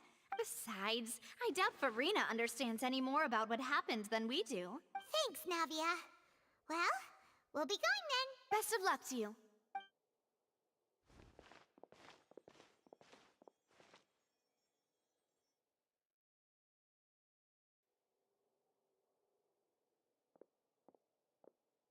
Ah, finally, you're back. Well, how did your investigation go? To be honest, you might be disappointed. No. We're already very grateful that you were willing to help. Well now, don't you all look disappointed? Don't tell me that your investigation came up empty-handed. That was to be expected, of course. The guilty can never produce proof of their innocence. But don't let that stop you. I shall be terribly disappointed should you, my most anticipated foe, concede so easily. Since both parties are present, I declare that the trial regarding the magic show incident is now in session. Firstly, in order for the audience to understand the causes and results of the incident, could we please have Mr. Linney explain the trick? Yes, of course. I will explain while Lynette demonstrates on stage. All the necessary items have been prepared. Thank you, Mr. Linney. In that case, I take your statement to be that you ran to and remained hidden within the magic box in the audience stands once the trick began, and thus could not have committed the crime. Is this correct? Yes, that's correct, Your Honor. In that case, I call upon the prosecution. Lady Farina, do you wish to refute his statement in any way? Why, of course I do. Allow me to take the first shot and break this case wide open. Mr. Linney is clearly lying. There is no way you could have been in the box the whole time if you were to abduct Halsey and murder Cowell. In fact, I'd say you were hardly in that tunnel at all. That is simply your hypothesis based on the presumption that I'm guilty. Oh, is that so? And if I may ask, what did you hear while you were inside your box? The roaring countdown of the crowd, of course. That's how I kept track of the time and built anticipation for the finale. And you didn't hear anything else at all? Nothing that might leave an impression of any kind? No, nothing. I see. But when the count reached 30 seconds or so, there was a thud. One so loud that I believe practically everyone heard it. Huh? Hey, hang on. Something's not right here.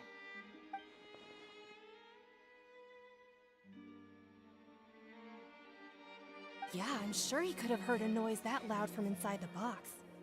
I was right by the box, and I definitely heard the thud. Look at those scales. Could those mean... Well then, ladies and gentlemen, allow me to use the words of the magician himself. You never know what can happen in the blink of an eye. Indeed, it seems his alibi can also collapse in the blink of an eye. Of course, I have armed myself to do far more than smash your alibi. Confidence cannot go unfounded, and my foundations are rock solid. Tell me, aren't you and Lynette actually from the House of the Hearth? The House of the Hearth?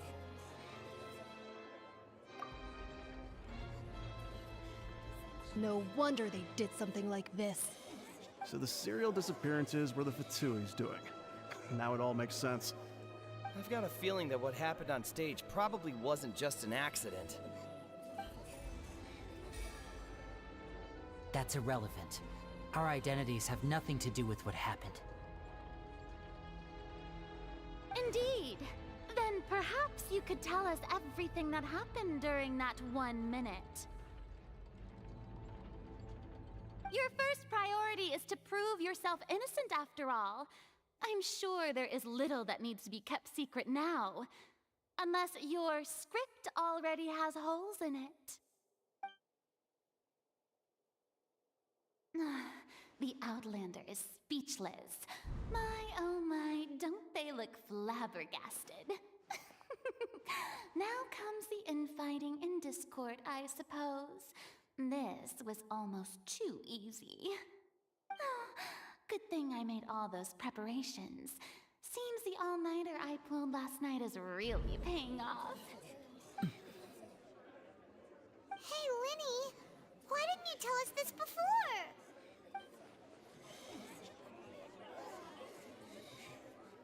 Order! Order! Mr. Linney, allow me to re-establish the facts. Lady Farina has raised 2 points. First, when the thud was heard in the Opera House, you were neither in the box nor the tunnel. Second, you and Ms. Lynette are both members of the House of the Hearth. Are these claims true?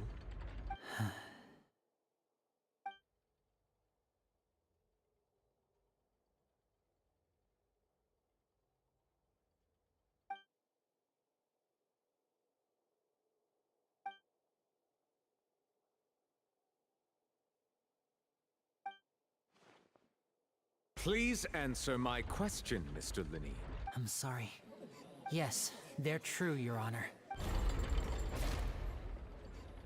I knew it! Well, that's it. We might as well move on to the sentencing already. What should we do now? Granted. In that case, what is your request?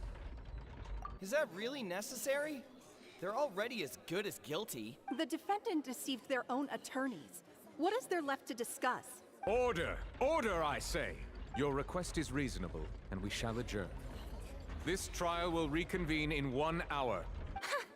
So you would stick to Mr. Linney's defense even after knowing what you do now? You certainly have more professionalism than I thought. In that case, my dear audience, let's allow the joy of victory to steep for a little while longer.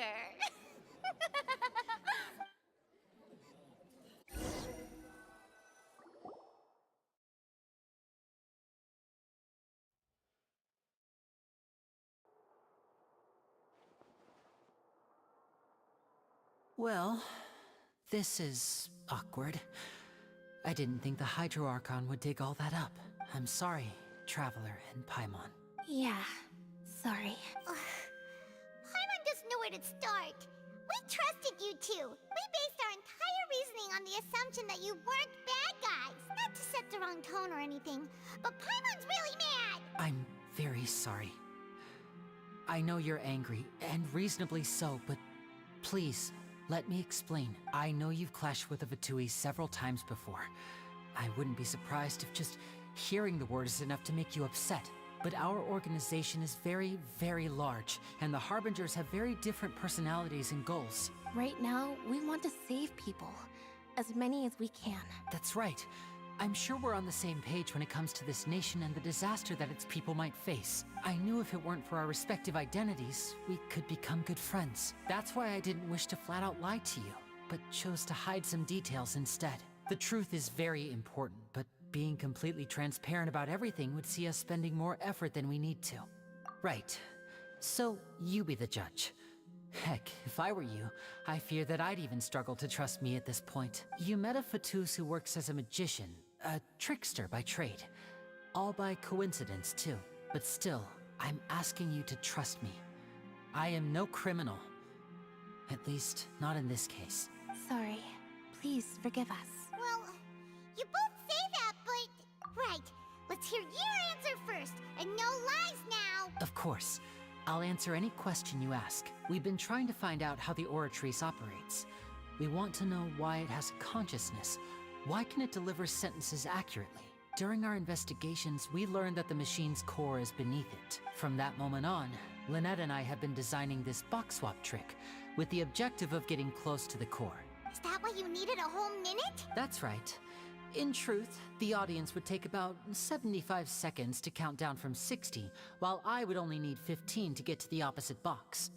So, after jumping into the tunnel, I accessed the Opera House basement via the vent, and went to investigate the room in which the core is stored.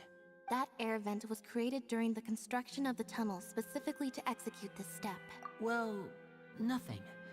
As soon as I reached that room and was about to investigate, I heard someone's voice. Which should have been impossible, of course. I was quite certain that I was the only one in the room. That voice seemed to recognize me and tried to speak to me. I chose to err on the side of caution and retreated the way I came. On the way back, I saw the broken vase and the clothes on the ground, but the countdown was almost finished, so there wasn't time to give it any thought. After that, the homicide occurred just as you saw. Well, that explains why you didn't hear the thud. Because of that prophecy I told you about, of course. We must know all we can about this nation's secrets in order to deal with that prophesized crisis. That's the only way we can save everyone. So, there you have it. The whole truth. I swear, I didn't hide anything from you this time. It was never my wish to proceed under this cloud of mistrust either. But like I said earlier, you can be the judge. If you want to leave because you don't trust the Fatui, there's nothing I can do to stop you. Well, Traveler, you decide. Paimon will follow your lead however you choose.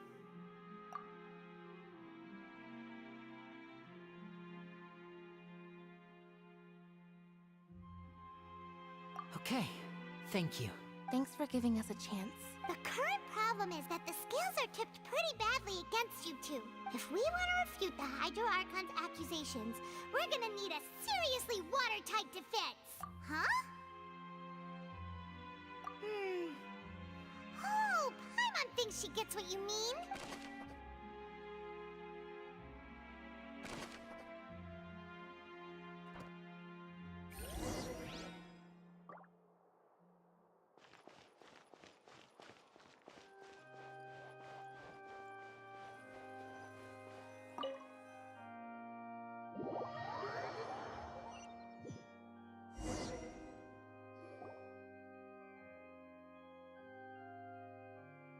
Both parties have returned to their positions. Let us continue the trial.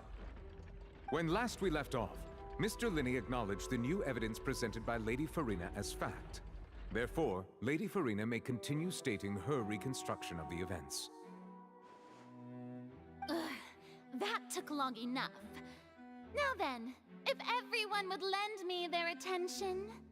At this stage, let's revisit that scene from Linney's perspective.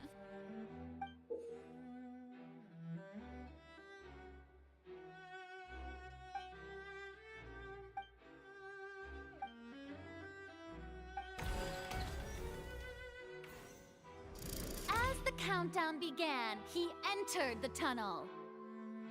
When the flatbed trolley passed, he opened the box and got into an altercation with Halsey, which caused the loud thud. He did not realize that the sound could be heard by everyone in the opera house, which is why he claimed earlier that he could not hear the sound. Finally, he used the vase to knock her out, before making her change clothes to prevent others from recognizing her. At this time, Cowell arrived in the tunnel, having heard that strange noise, and caught Linney red-handed. So Linney proceeded to knock him out too before stuffing him into that box. Afterward, Linney passed the unconscious Halsey to his accomplice through the magic box in the audience stands, before operating the devices such that Cowell's death would be ruled an accident. And there you have it. That's the truth behind what happened. Does the defendant's side have any objections to Lady Farina's description of the events? The key to refuting Lady Farina is the order of events, what Linney experienced and what he saw.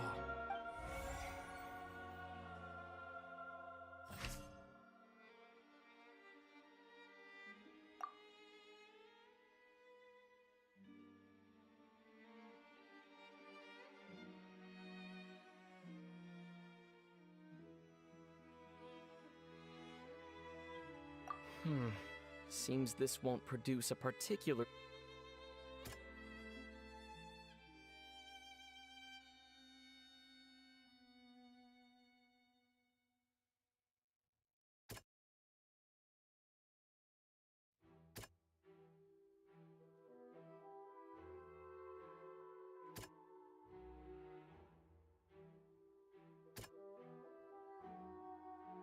Hmm. Hmm. Hmm. Hmm.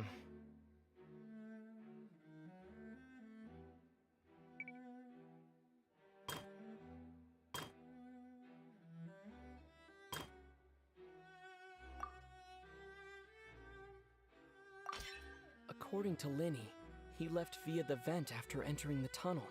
He couldn't have had that alter...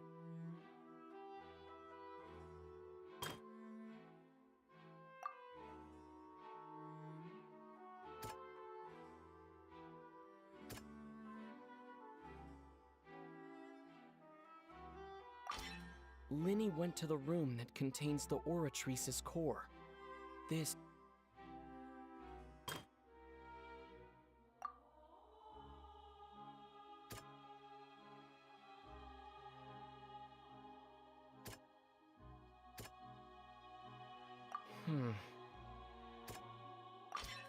Linny did not take part in the underground altercation. He only witnessed traces of the aftermath. Attention! Ace Detective Paimon has something to say! When the countdown started, Linny did indeed go into the tunnel. But he immediately used a vent to access the Opera House basement, which is where the underground core of the Oratrice is stored. Once he reached that area, he heard a voice in what should have been an empty room. Since he felt something was amiss, he returned immediately. The crime scene had already developed by the time he reached the tunnel again, and in order to complete the magic trick, he did not remain there for any length of time. Finally, he reached the surface, and that was when the accident happened from his point of view. Therefore, he's innocent!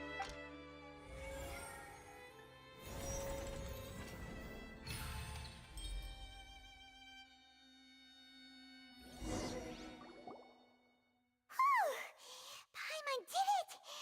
Paimon actually managed to say all that! Wasn't it awesome? In other words, you believe that he knew nothing of the incident? That's right! My reasoning?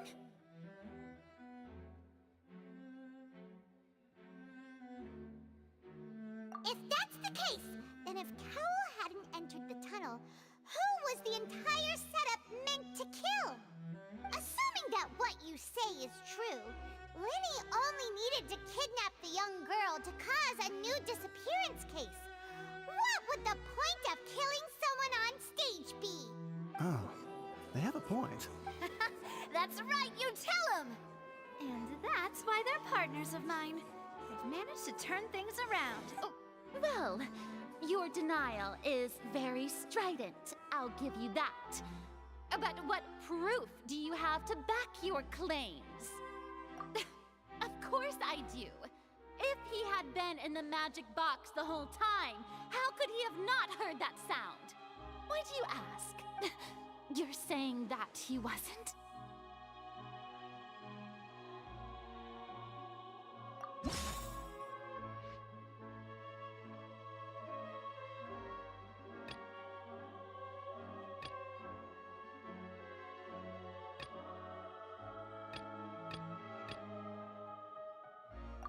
Are you sure we don't need to give this more thought?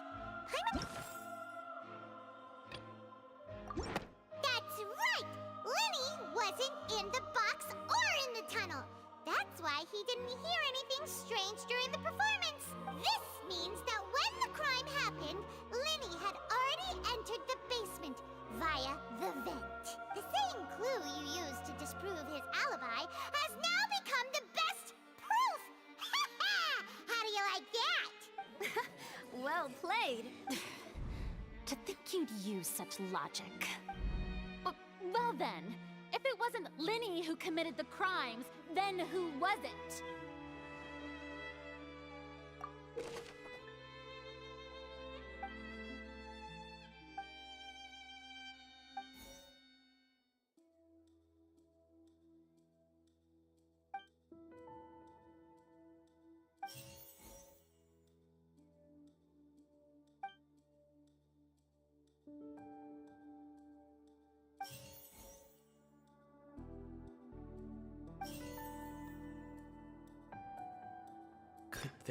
have been a third person involved? The deceased's name is Cowell, Linny's assistant. He would have been able to tamper with the... Halsey is the missing person and an ordinary audience. Could there have been a third person? The deceased's name is Cowell.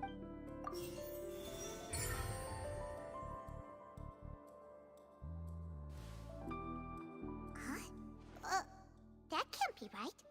Are you serious? The killer was, in fact, Cowell, the deceased! Oh, is that so? How interesting!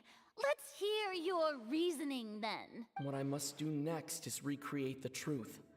What Cowell did, and how he went from would-be perpetrator to victim.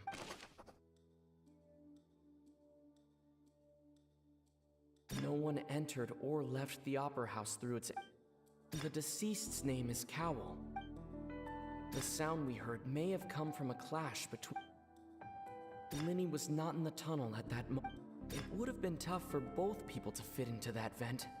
They would likely have bumped into Linny as well.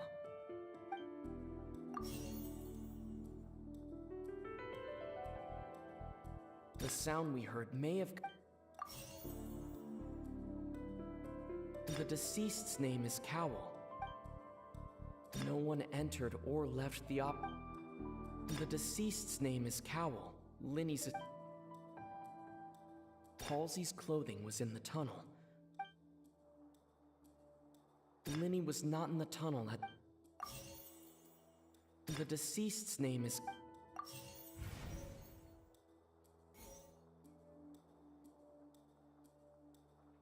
No one entered or left the Halsey's clothing was in the tunnel. It would have been tough for both...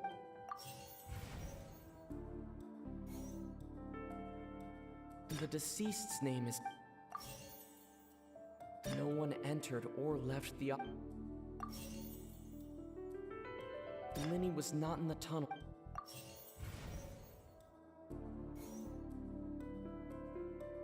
Linny was not in the tunnel at that...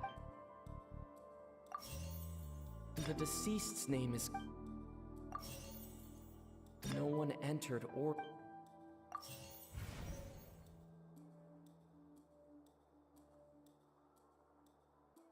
Halsey's clothing was in...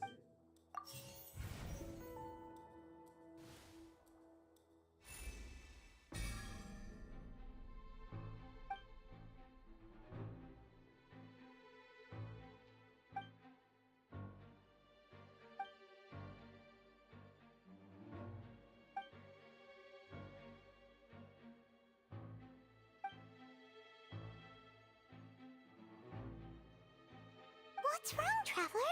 Are you still having trouble figuring things out? I see how it is. Look, since we're at a dead end, just like the trick as it transpired, the end result must have been... If only we knew how Halsey disappeared. Well, that would be nice, but the tunnel only has 3 ends. And it's not like this is a magic trick where you can just make a real live person disappear. Excuse my...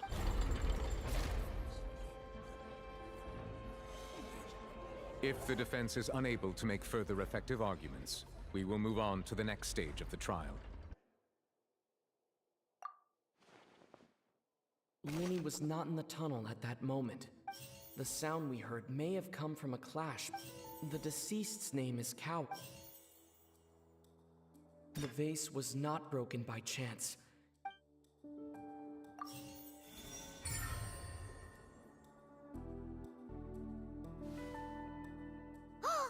Paimon gets it!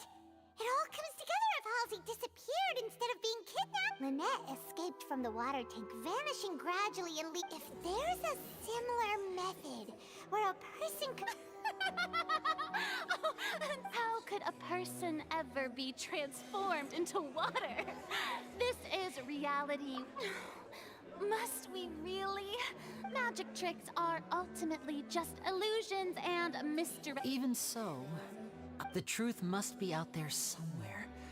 Perhaps some new line of... Since Cal was the deceased, we haven't placed much attention on him. But given that we aren't making much progress with the case, it wouldn't hurt to have a look at his belongings, would it? People really do come up with all sorts of harebrained schemes when at the end of their rope. The way I see it, your suggestion that we broaden the scope of our investigation is nothing but a tactic for stalling the trial. Nevertheless, I believe that this is a reasonable request on the part of an attorney. Since the trial does indeed appear to be at an impasse, I believe that additional evidence may help us make more progress. Guards, please step into the lounge and examine the personal effects of the deceased, Cowell. We are still examining the items, but we have already made critical progress that we feel must be shared with everyone post-haste. We discovered several test tubes of fluid within Cowell's baggage, each labeled separately. The notebook in his backpack claims that these fluids are water from the primordial sea. The primordial sea? The note's contents also indicate that Cowell belonged to an organization that sells illegal drugs and that he had an accomplice. The notebook has many entries concerning safe usage of these fluids, in which the keyword dissolve appears many times. One of these tubes was labeled Opera Epiclese, along with yesterday's date. It is empty.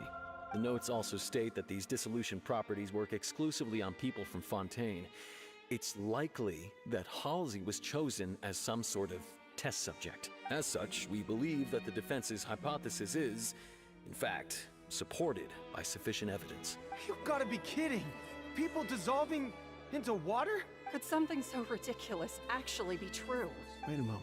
This reminds me of a certain prophecy, but it's just a coincidence, isn't it? Huh. If people can become water, does that mean that the water tank's real use was as a means to hide water stains? And if Cowell was targeting that girl... Wait just a minute. Could that mean... You two, with me, quick! Demoiselle, wait! What about your partners? Let's go. Just trust me. Order! Order! It is undeniable that further examination of the deceased's personal effects has yielded some surprising results, but we cannot yet verify the veracity of these clues. Still, let us assume that these clues are indeed authentic, albeit with the understanding that Ms. Halsey has yet to be found. Guards, please continue examining the items along these lines. Mr. Linney, it appears your hypothesis is supported by the evidence, so please continue speaking. Of course. Thank you, Your Honor. If we uphold this hypothesis, I believe that many of this case's seemingly unrelated clues can be connected together. Right! Like the metal hook! That one didn't make sense at all. Let's think about this. Cowell's methods must have something to do with that water from the primordial sea.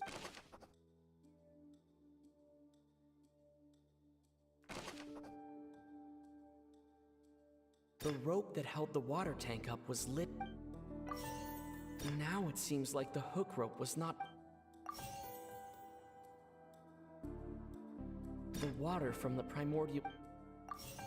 Lynette was in the magic box on stage the entire time. Did she have some...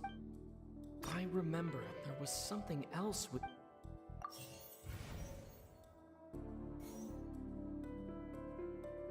The deceased's name is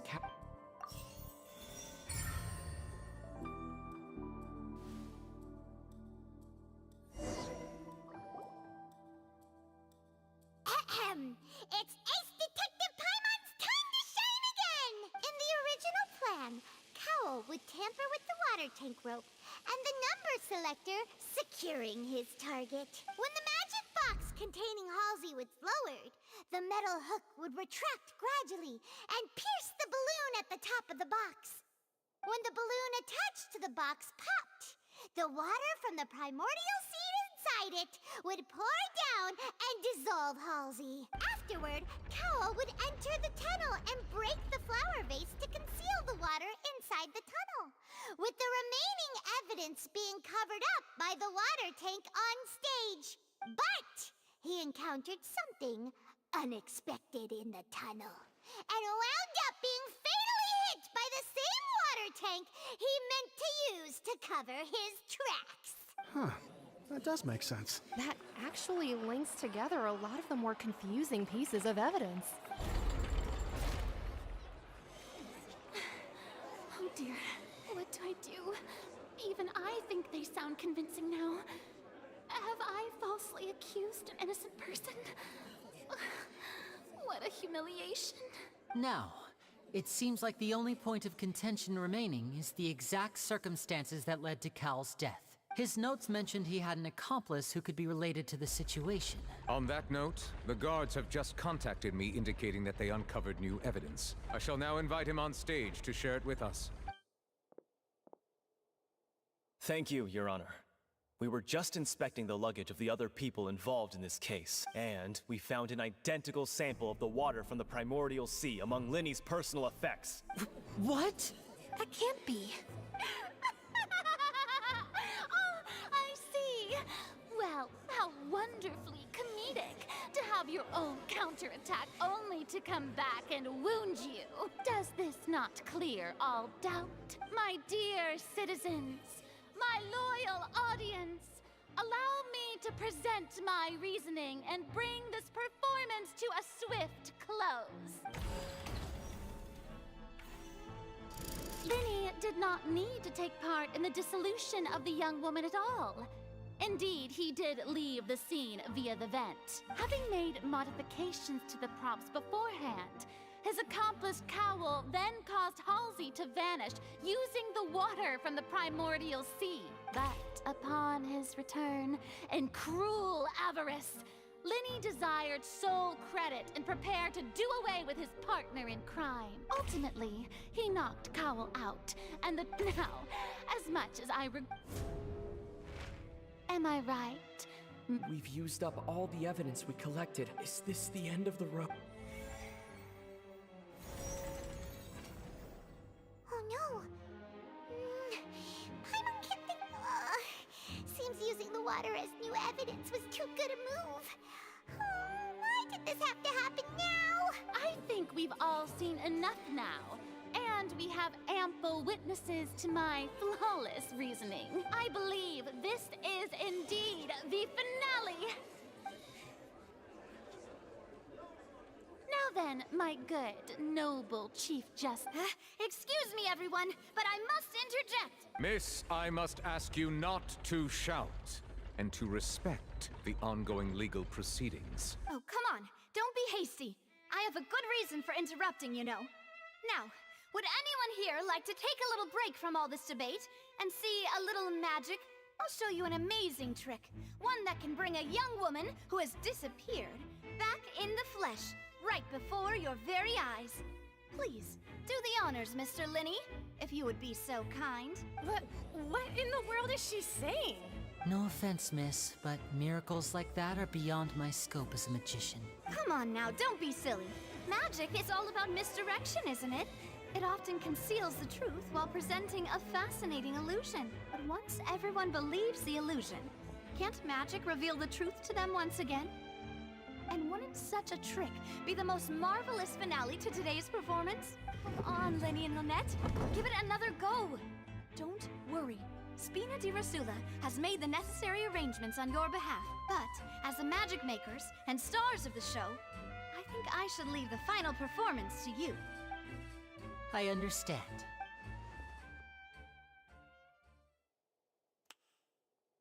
And voila!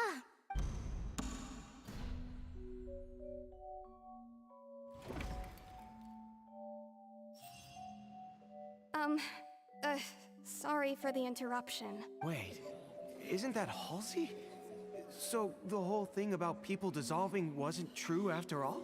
To be clear, I'm only here because this person told me that if I testified, the merit of doing so would lessen my sentence. I was hiding outside this room listening to the proceedings because I was afraid that I would be the one put on trial. I was just feeling happy that no one had noticed me. And then before I knew it, she caught me. That'll teach you to underestimate us three. Where should I begin? I'm sorry. I'm the one who killed Cowl. I admit it. What? Why? Firstly, my name isn't Halsey. It's Lillian, and I'm originally from Mondstadt. I heard that Linny's show was gonna be a real thriller, but I missed the chance to buy a ticket, so I stole one. That's how I make a living. I steal stuff here and there. And And I'd never been caught before. But I was noticed at the harbor a few days ago, and I barely got away. Lenny was the one who caught me in the act. Hey, no wonder you look familiar. So you were the thief! Liddy even mentioned that you were pretty skilled. Well, and I thought that would have been the end of it, but then the number selector chose me. He even mentioned the Fortress of Meripede. That's a prison, isn't it? So you can imagine how shocked I was. I thought he was onto me for sure. So I played along with the show while looking for an opening to flee. But then I got water poured on me for no reason, and then someone jumped into the tunnel to nab me. I wasn't going to take that lying down, so I knocked him out and stuffed him into the box. There was nowhere to run from there, though, so I had to change my clothes and hide in a box containing performance costumes. I slipped out after the first guard arrived at the scene and continued hiding inside the opera house. Can a person even hide in there? But I swear, I didn't know that the water tank would fall down. Really, I swear it. Had I known that, I wouldn't have put him in the magic box. I may be a thief, but I'm no killer. Well, that makes everything pretty clear now, doesn't it? This time, we need to tell the entire...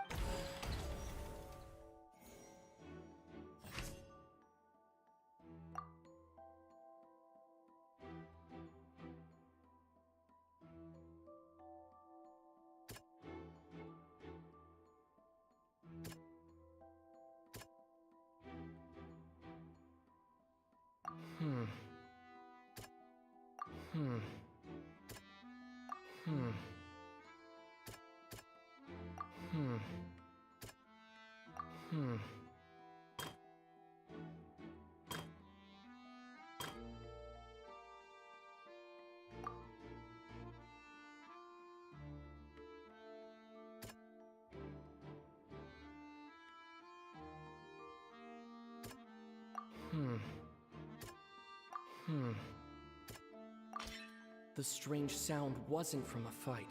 It was Lily-Ann's attempt to break out when she was frightened.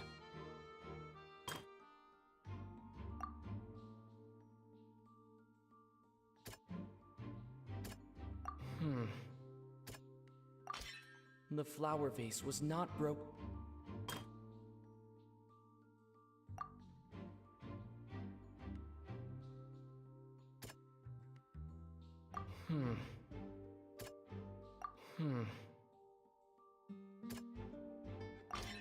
Lily-Ann was afraid. And it's Ace Detective Paimon time! Having been selected out of the blue, Lily-Ann panicked. Her panic only intensified after she entered the tunnel and had water poured on her head. So she kicked the door open, producing the thud we all heard. Hearing the commotion, Cowl leapt into the tunnel, only to discover that Lily-Ann had not dissolved. He did not know that Lily-Ann was not from Fontaine, but was a thief who made her way in by stealing a ticket. Mistakenly believing that the water from the primordial sea needed time to take effect, he tried to force Lily-Ann back into the box. The two broke the flower vase during the struggle, but Lily-Ann came out on top, knocking Cowl out and putting him in the box. With no way of escaping, she changed her clothes and hid in the costume trunk until the performance ended.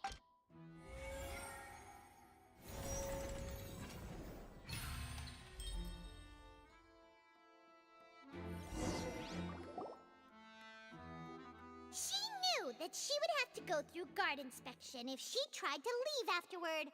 So, she has been trapped in the opera house these last 2 days. She had already become desperately hungry by the time we were chatting over macarons. So, she swiped 2 of them right under our noses. Talk about a sneaky thief. At this point, all the events that happened in the tunnel have now come to light. Ah, so that's the whole story. Bravo! Bravo! Now then, Lady Farina, do you wish to speak against the defense's statements? Please answer the question, Lady Farina. Also, if I may add, the trial has not yet ended. As such, I request that the prosecution not leave the room before the proceedings have concluded. What? What? Are you reading my mind now? No, I have no further arguments. I admit defeat. But really, could you at least have left me with some dignity? Wow! Look at that! She's like a deflated balloon now! If there are no objections, then as the Chief Justice of Fontaine, I shall once again repeat the full sequence of events. The actual perpetrator of the serial disappearances, Cowl, selected his next victim from the audience reservation list. With some modifications to the selector, he could ensure that the pre-selected young woman would be chosen. To cover up any evidence while committing the deed, Cowl thought of allowing the water tank to fall, which would conceal the water left behind after the young woman was dissolved. He also tampered with the rope suspending the water tank, using the fireworks at the end of the performance to cause the tank to drop and hide the watermarks. He poured the water from the primordial sea into a balloon during the preparation of the magic box and stuck it to the box's lid. Finally, he passed the prepared hook on a rope through the gap in the magic box's door when bringing the young woman to said box. When the magic trick officially began, the box containing the woman was lowered into the tunnel, tightening the hook rope and bursting the balloon containing the water. If all had gone to plan, the young woman would be dissolved at this time. However, Liliane was not from Fontaine and thus fled the box with a loud noise. Realizing that there was trouble, Cowl entered the tunnel and met Liliane. Thinking that the waters had not yet taken effect, he decided to proceed. However, his opponent was more capable than he thought, and he was overcome, knocked unconscious, and placed into the magic box, and thus became his own final victim. Liliane, according to her own statements, then changed clothes and hid until the performance ended, before hiding in other parts of the opera house.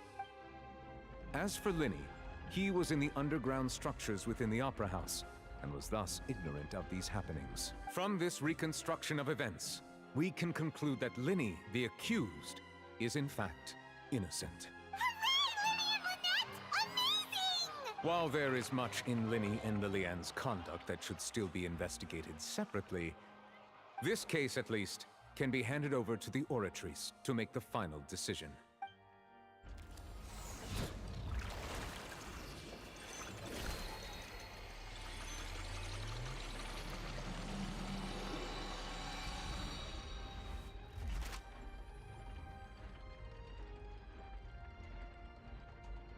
As such, Linny and Lynette are officially declared not guilty.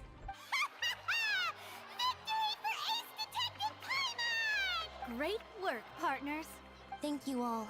Thank you so much. Next, I think we deserve an explanation, Guard Vaughn. How did you find the water from the primordial sea in Linny's baggage? Right! Your discovery caused me to make a serious mistake, you know.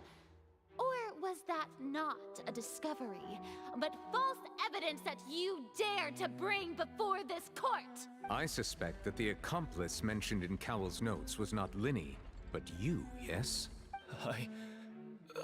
I'm sure you know what you must do to lessen your sentence. Speak quickly! Unless you want to earn yourself a one-way ticket to Coupon Town.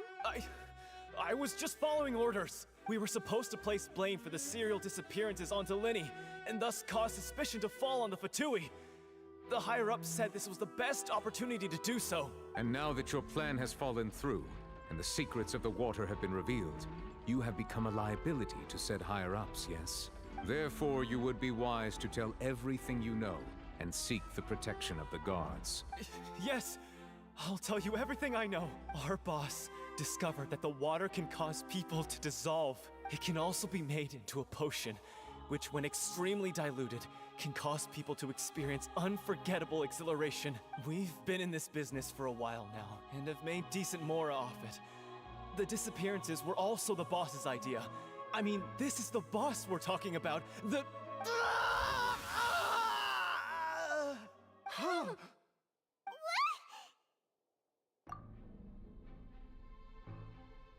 And now he can no longer talk. Such ruthlessness. I shouldn't have expected any less of them. An outrageous act. All present, please submit to inspection immediately.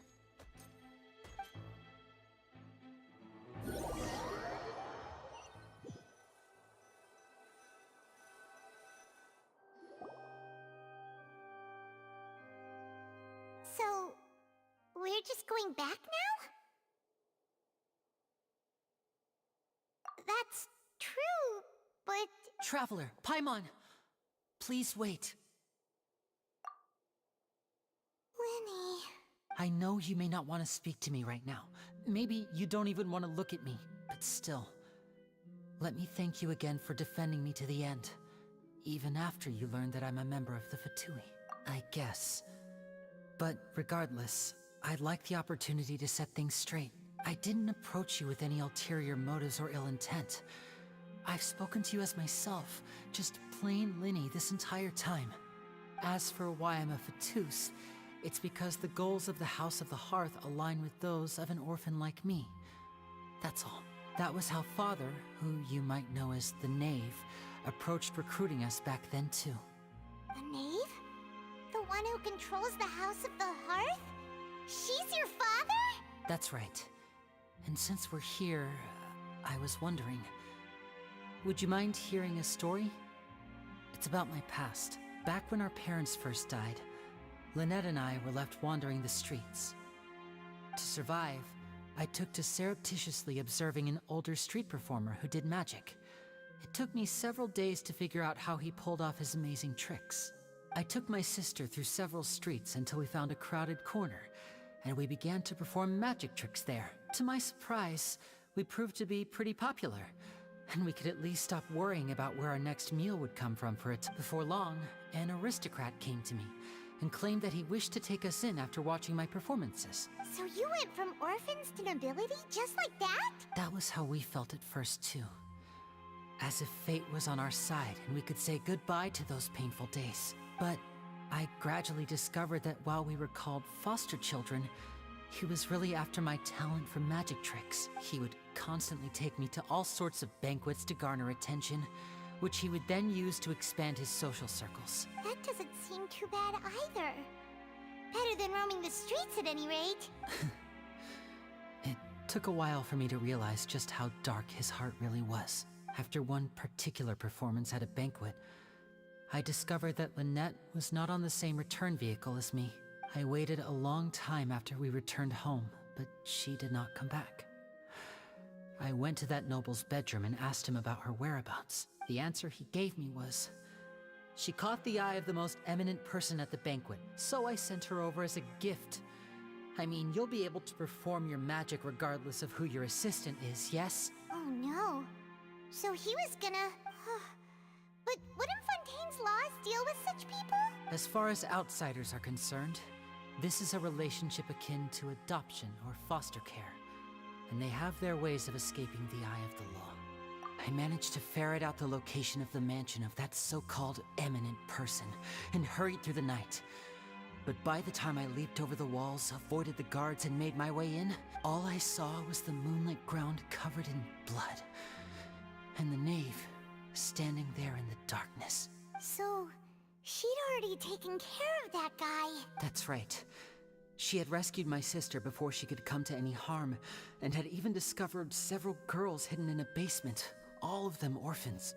Father, I mean, the knave, might have seen something in me, and so she made me an offer. The House of the Hearth welcomes you, for your interests align with ours. Here, none will ever betray you. Indeed, betrayal shall never be permitted here. I was hesitant to trust her. I mean, I had just been betrayed by nobles. But she was also quick to destroy the noble who had taken us in at first, giving us back our freedom. Oh, so that's how the two of you joined the House of the Hearth. She has her own plans. She has gained permission from the Sarita to first use the Gnosis's power when she obtains it. She plans to use it to find a way to break the prophecy and save Fontaine.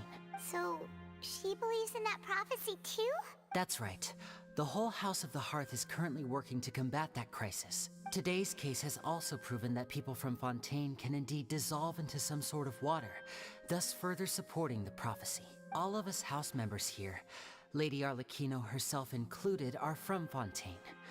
We won't give up on defending our homeland. To us orphans, the only connection we have left to this world, apart from our family, is our homeland. So, From small deeds like distributing magic pockets to huge schemes like stealing a gnosis, everything is aimed at dealing with that prophecy. It's all right. I understand. The only thing I can do is relate all this to you. I just hope you can understand that even as a member of the House, I have never stopped making my own decisions, and that I believe what I'm doing is right. If you should need anything at all in the future, feel free to find me. I will do my best to help you, as plain Linny.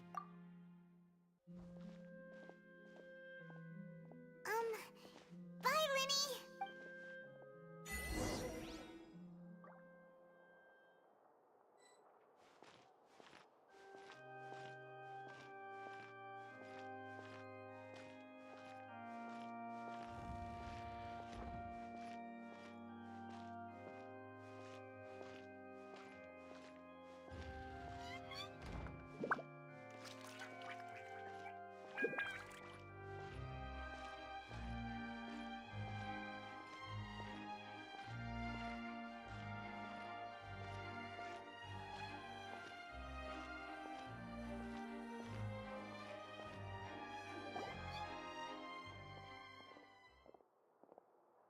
Hey there. What was with the disappearing act you pulled right as the trial ended? Were you looking for us, Navia? Well, this whole thing isn't exactly over, is it? I do feel that we're getting closer to solving the serial disappearances case, though. Don't you think so, too? Huh? What's wrong, my dear partner?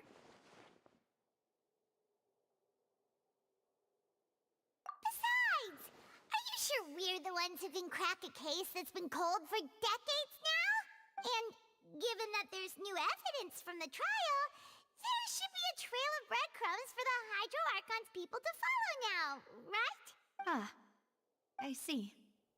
Well, I won't lie. I'm a little shocked to hear that from you. But I suppose you are just travelers who have only arrived in Fontaine after all. Sorry. I might have been too presumptuous. Don't say that, Navia. Ah, and we were having so much fun investigating with you, too. It was like having new waters flowing into a stagnant mire, causing new hope to spring forth, and the reflection in the murk to become clearer. Well, sorry about that. I'm a bit prone to nostalgia. Don't mind me. Wait, shall we have a farewell meal? You know, to commemorate our time as partners? Huh? Do we really need to get that formal? Well, guess you really did treat us as partners, huh? Well, I'd just like to have a proper ending to every important memory. That way there are no regrets later. Anyway, it would just be a meal, so it shouldn't take up too much of your time. You don't have to twist Paimon's arm. If Boss Navia's treating, count Paimon in! Oh, wonderful. In that case, why don't we return to the Court of Fontaine and head to the Hotel de Boer? I believe we'll make it just in time for dinner. All right then, let's have our farewell meal!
I came here several times with my father when I was little, but stopped eating here as often after growing up. I hope the food here will be to your taste. Oh, don't eaten at a hotel like this in a while. Paimon's getting excited already! In that case, I'll go order for us first. Please wait here a moment. Ooh, everything looks so good!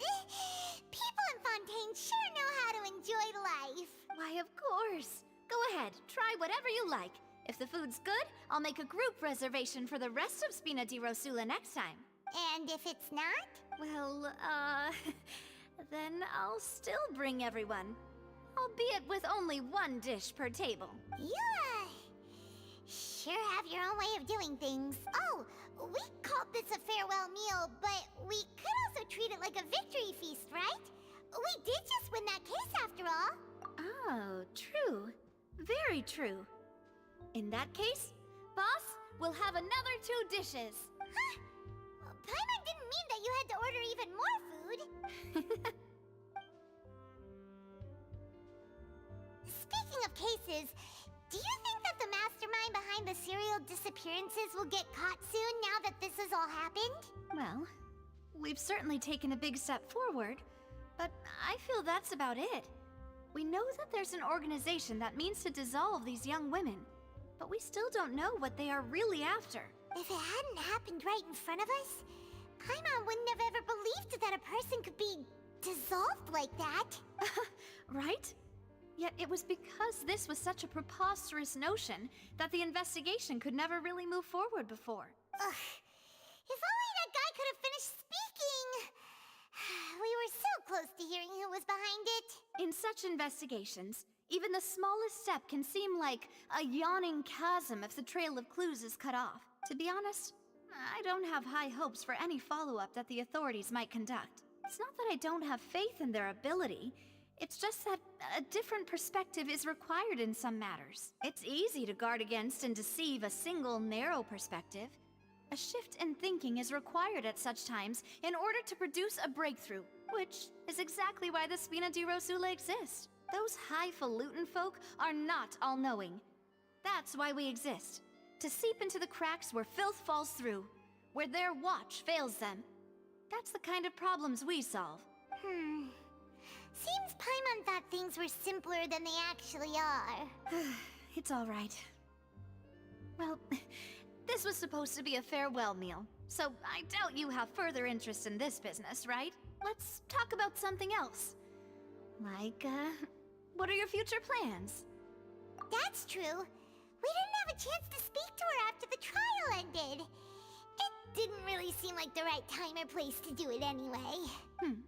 I see. So, your primary objective, which has been foiled so far, was to have a chat with the Hydro Archon. I've heard that there's a long line of people waiting to meet Lady Farina. I suspect you'll be waiting for quite a while, considering that you missed your chance today. Yeah, we've heard that she's super popular here in Fontaine, and that it'll be tough getting any of her time. Well, would you consider some more, unique ways? Perhaps even methods of, let's say, questionable legality? Guess that's Spina di Rosula's boss for you. Chock full of sketchy ideas. Well, what did you have in mind? Well, one way would be to infiltrate a performance troupe at the Opera House, only to abandon your act at the play's climax and ask to speak to her after the performance. I'm sure Lady Farina would be eager to see the ending, and would agree in order to finish watching the play. Don't you think? Could you suggest something a little more practical? This plan seems pretty hard to pull off. We'd have to go learn how to act, and acting's really hard. All right, here's another. Find a way to conceal yourselves under her bed. Then wake her up in the dead of night and demand answers. Don't let her go back to sleep until she answers all your questions. I can personally testify that this one works. When I'm sleepy, I'll do anything as long as I can finally get some sleep. That might work, but that's not really the problem. The problem is we don't want to get ourselves arrested. Valid point. I overlooked that part. I was just thinking about leveraging a person's desire for sleep. All right, no more joking around. Perhaps you could... Oh, I don't know. cut the line when she's on a break. You did defeat her in court, clearing citizens of hers from false accusations. False accusations she had nearly upheld personally. I imagine that she feels quite ashamed about the whole thing. You mean that if we catch her while she's on a break, she might be too embarrassed to refuse? Oh, that does make some sense. Why don't we give it a try after this meal? You know, strike while the iron is hot and all. Huh? Paimon, did you drink my Fanta? Was this your drink? Sorry about that. Paimon wasn't really paying attention and the cup was right next to Paimon. Would you like to order another? No, it's fine. We're just about done here. Alright. Honestly, Paimon wouldn't recommend Fanta anyway. It tastes kind of salty and icky. Is that so? Huh.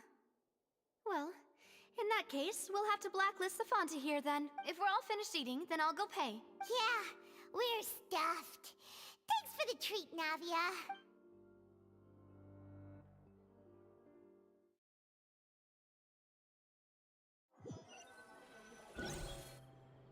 Oh, so full. Paimon can barely float anymore. Nah, that would be so normal. You know, like you. Okay. As for expenses this month, we're left with... Hey, Navia! What are you doing over there? Oh, nothing. It was just a meal, you know? Nothing the Spina di Rosula can't cover. Let's get ready to try to meet the Hydro Archon again. Bye, Navia! So this is goodbye, huh? Well, if you do encounter any other trouble in Fontaine, you're always welcome to contact the Spina di Rosula. I'll give your requests the highest priority. In any case, I wish you smooth sailing. I'll see you again, partner. See ya!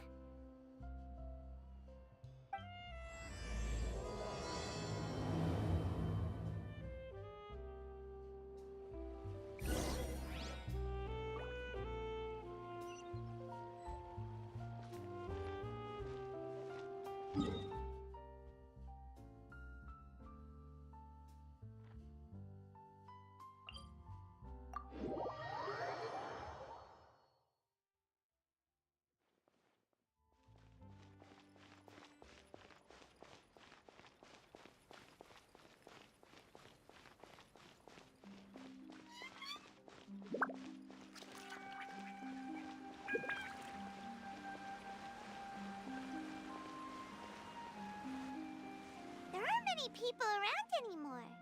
Looks like that boat we took to Araneas might have been the last one. Vache. Looks like we're back here again. Huh? Traveler? Vache? Vache. Hey, why are you still walking towards it? Huh? Hang on. Paimon can kinda hear a voice.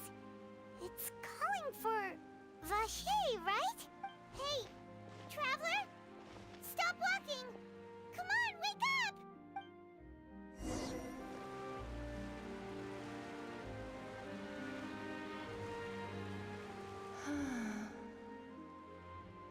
Vache, are you... my dear Vache? No, wait. You seem to be someone else.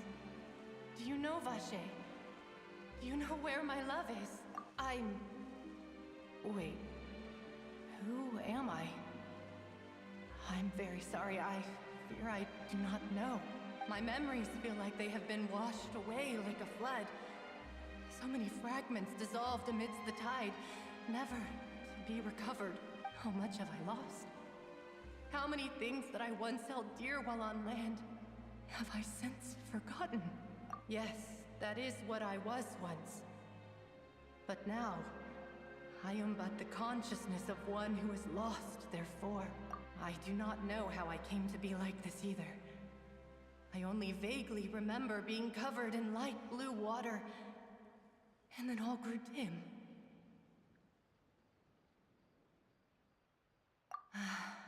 I also remember going to many places. I loved adventure, loved exploring places of peril. No matter where I went, Vache would go with me. I knew how dearly he loved me. And I also loved him equally as much. But now, we can no longer go back. The pain of such parting. I never knew how heavy it could be. No, our reunion no longer has any meaning. There is no way for us to create any new memories. The thought of me gives him no succor. So let it lie forgotten beneath the waters.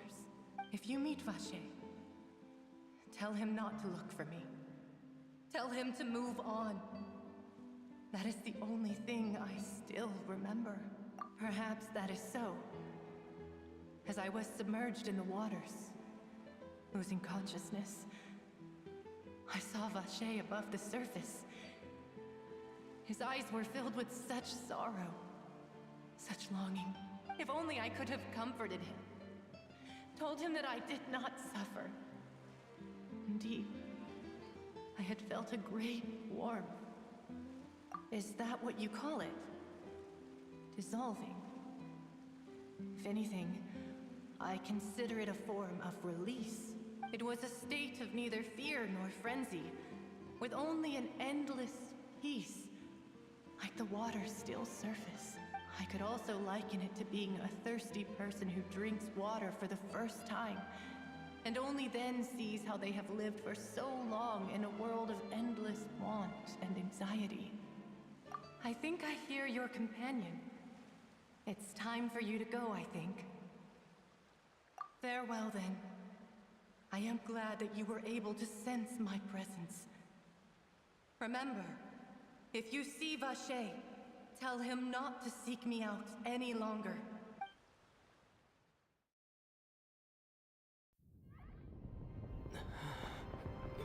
Wake up!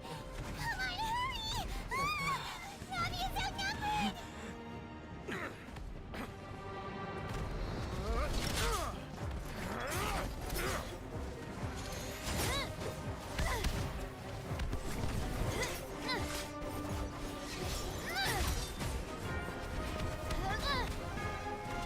Demoiselle, look out!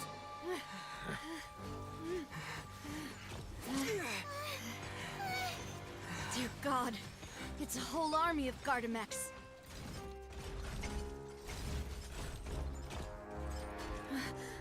Chlorand?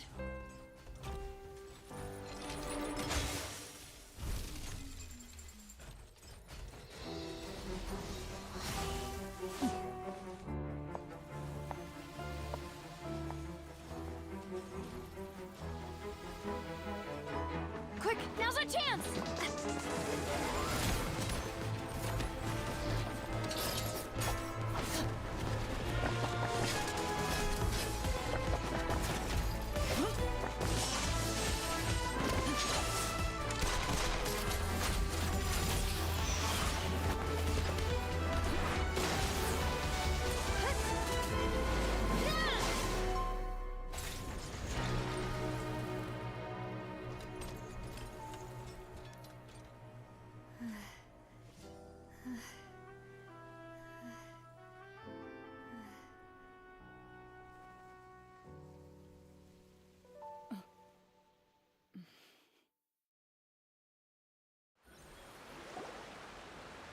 I should thank you for lending us your sword there, Chlorand. But before I do so, could you explain how you managed to show up here? I followed you. It seemed to me that danger has followed you more closely as of late. I believe that following someone without their knowledge is actually called stalking, is it not? Mr. Callus's last wish was for me to ensure your safety, and I will not betray his trust. He would do the same, were he alive today. Do not speak of my father! Sorry, Demoiselle. I was not strong enough. Thank you for your aid, Miss Clorand, but do keep an eye out for your manner of speech. I believe we all wish to avoid unnecessary emotional harm. Sorry, I did not consider your feelings. Whatever. What else do you know? How did you come to the conclusion that I'd be in grave danger? I doubt I know much more than you. But I believe that the mastermind behind the serial disappearances is very powerful. Your performance tonight will almost certainly attract their attention. Huh. I'm sure they've known about me. To be honest, I'm shocked it's taken them this long to act against me. And what about these Gardamex? I thought only those associated with the Maison Gardiennage could control them. None of these mecha have serial numbers. I was sure to check a moment ago. They are not the ones used by the authorities to enforce the law. I can only conclude that some powerful or wealthy party must have obtained them via illegal means, deploying them as a private force of sorts. What? Your point being that they're out of Spina di Rosula's league, then? Yes. Be careful, and do not act rashly. I will continue investigating no matter what. We will bring the truth to light. That's my father's true last wish. Regardless, thank you for your help today, Clarand. But if you get any ideas, tell me first. I don't much appreciate being followed. I do not think that they'll strike again anytime soon. So I shall stop following you. Good day, all.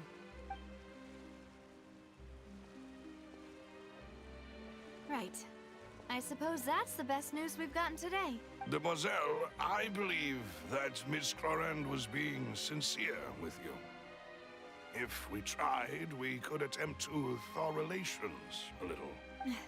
I know, she's... Oh, thank goodness! Paimon thought we were done for! Those Gardamex came out of nowhere while you were unconscious, and Nadia and her gang saved us! Oh, and there was that champion duelist named Clarand who came out to save us too! We got lucky there. Paimon probably couldn't have fought them off otherwise. Oh, come now. Forget all that polite talk.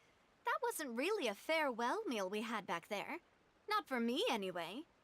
In truth, I hope that every meal we have together shall be a victory feast. As such, we're still partners. There's no need to thank me. It will take 50 years for me to match Demoiselle's magnanimity. If it were me, I would have joined the Spina di Rosula on account of her goodwill long ago. All right, you two. That's enough. Actually, Navia, how did you know that we were in danger? You sure did show up in the nick of time. Well, to be honest, you're the one who tipped us off, Paimon. Huh? Really? Paimon contributed somehow? Oh, Paimon's even more amazing than she thought! Yes, all thanks to you grabbing my drink by mistake. How did that help? After we parted ways, I was on the way back to one of our bases when I suddenly thought of what you said, that the Fanta tasted kind of salty and icky. Fanta only comes in sweet flavors, so how could it have tasted salty? The color of the drink, if I recall, had also been a bit off. So the Fanta had been spiked with water from the primordial sea? Yes. So, if you hadn't drunk that cup for me... Spina di Rosula is preparing the grandest of awards for you as we speak for saving the boss. Huh. Really? I sent people to Hotel de Boer to investigate, but whoever did this left no trace at all. That's when I figured out that you might be in danger, and hurried here as quickly as I could. But why would they go after us too? All we did was defend Linny in court and help clear his name. Ugh, now we're caught up in this mess too, aren't we? Well, you did foil a plan that they were probably pretty proud of, and almost got their name in the process. Speaking of which, did anything strange happen when you drank the primordial seawater? Well, it can't be a coincidence that the traveler fainted just now. He said that he heard that voice calling for Vache again. Oh, and this time Paimon heard it too, but it was real faint. Does this situation have to do with the primordial seawater then? Does that mean the primordial seawater raises someone's sensitivity to hydro when it's used on people who are not from Fontaine? That doesn't sound like too much of a bad thing, to be honest. New intel? While you were out cold? Well, let's hear it, shall we?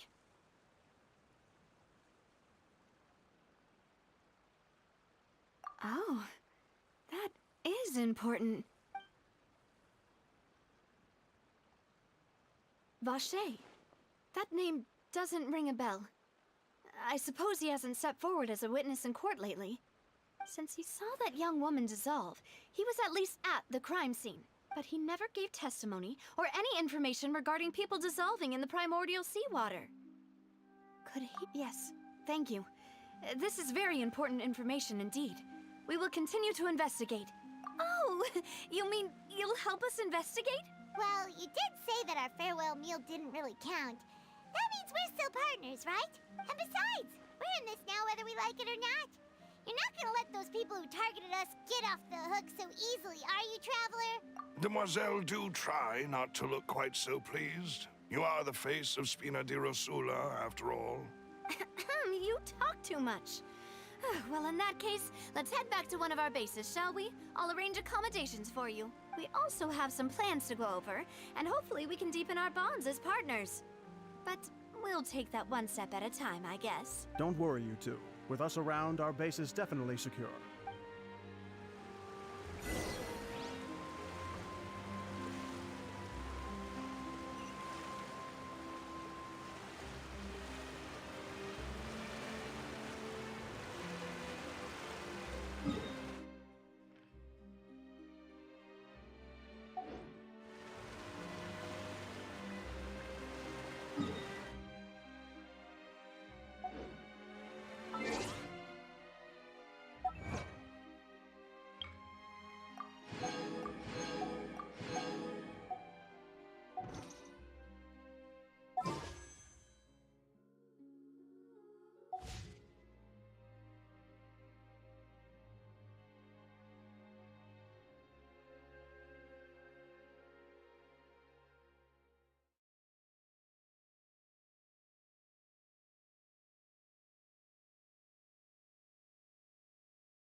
Welcome to the Navia line.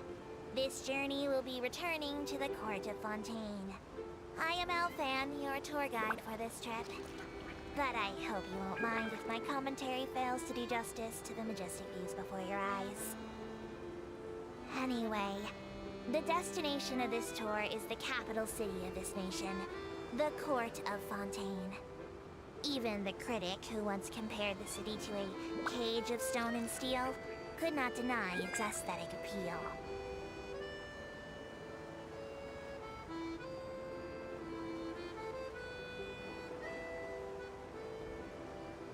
To the right of the aquabus, suspended in midair, is Fontaine's renowned research institute. I hear the employees there do crazy overtime regardless of rank or distinction. I'm not sure if that had anything to do with the incident.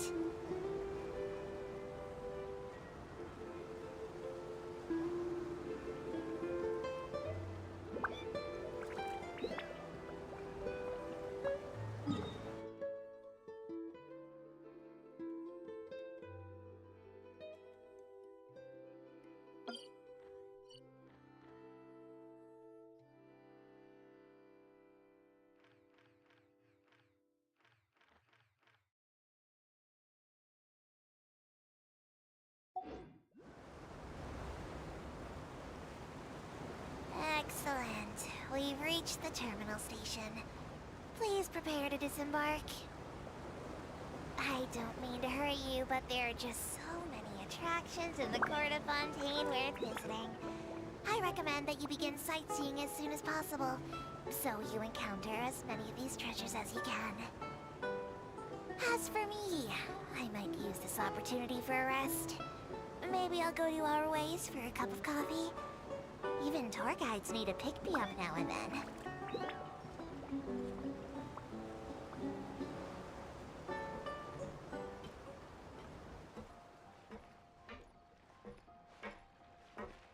Welcome to the Court of Fontaine. Please watch your step.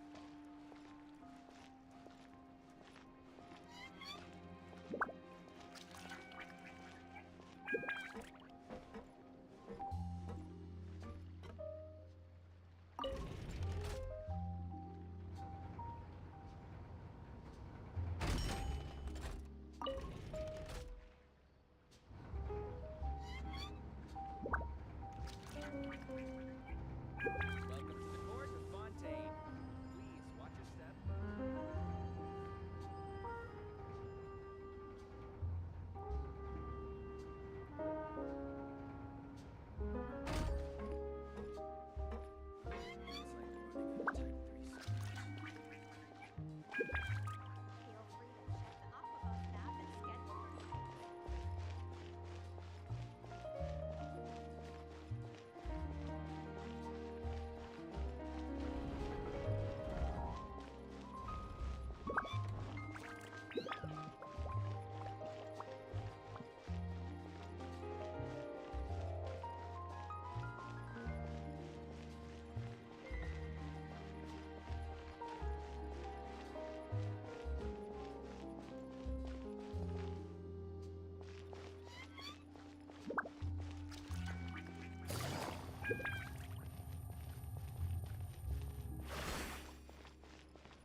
Can we play bingo Exactly, but none of them believe. Ad Astra Abyss.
right up ahead. But let's make sure we weren't followed first. I've been keeping watch, Demoiselle. I haven't spotted anyone suspicious thus far. Huh, very good. But let's not let our guard down for now. I shall find rooms for our respected guests. Thank you, Malus. Now, let's continue, Traveler.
is your base?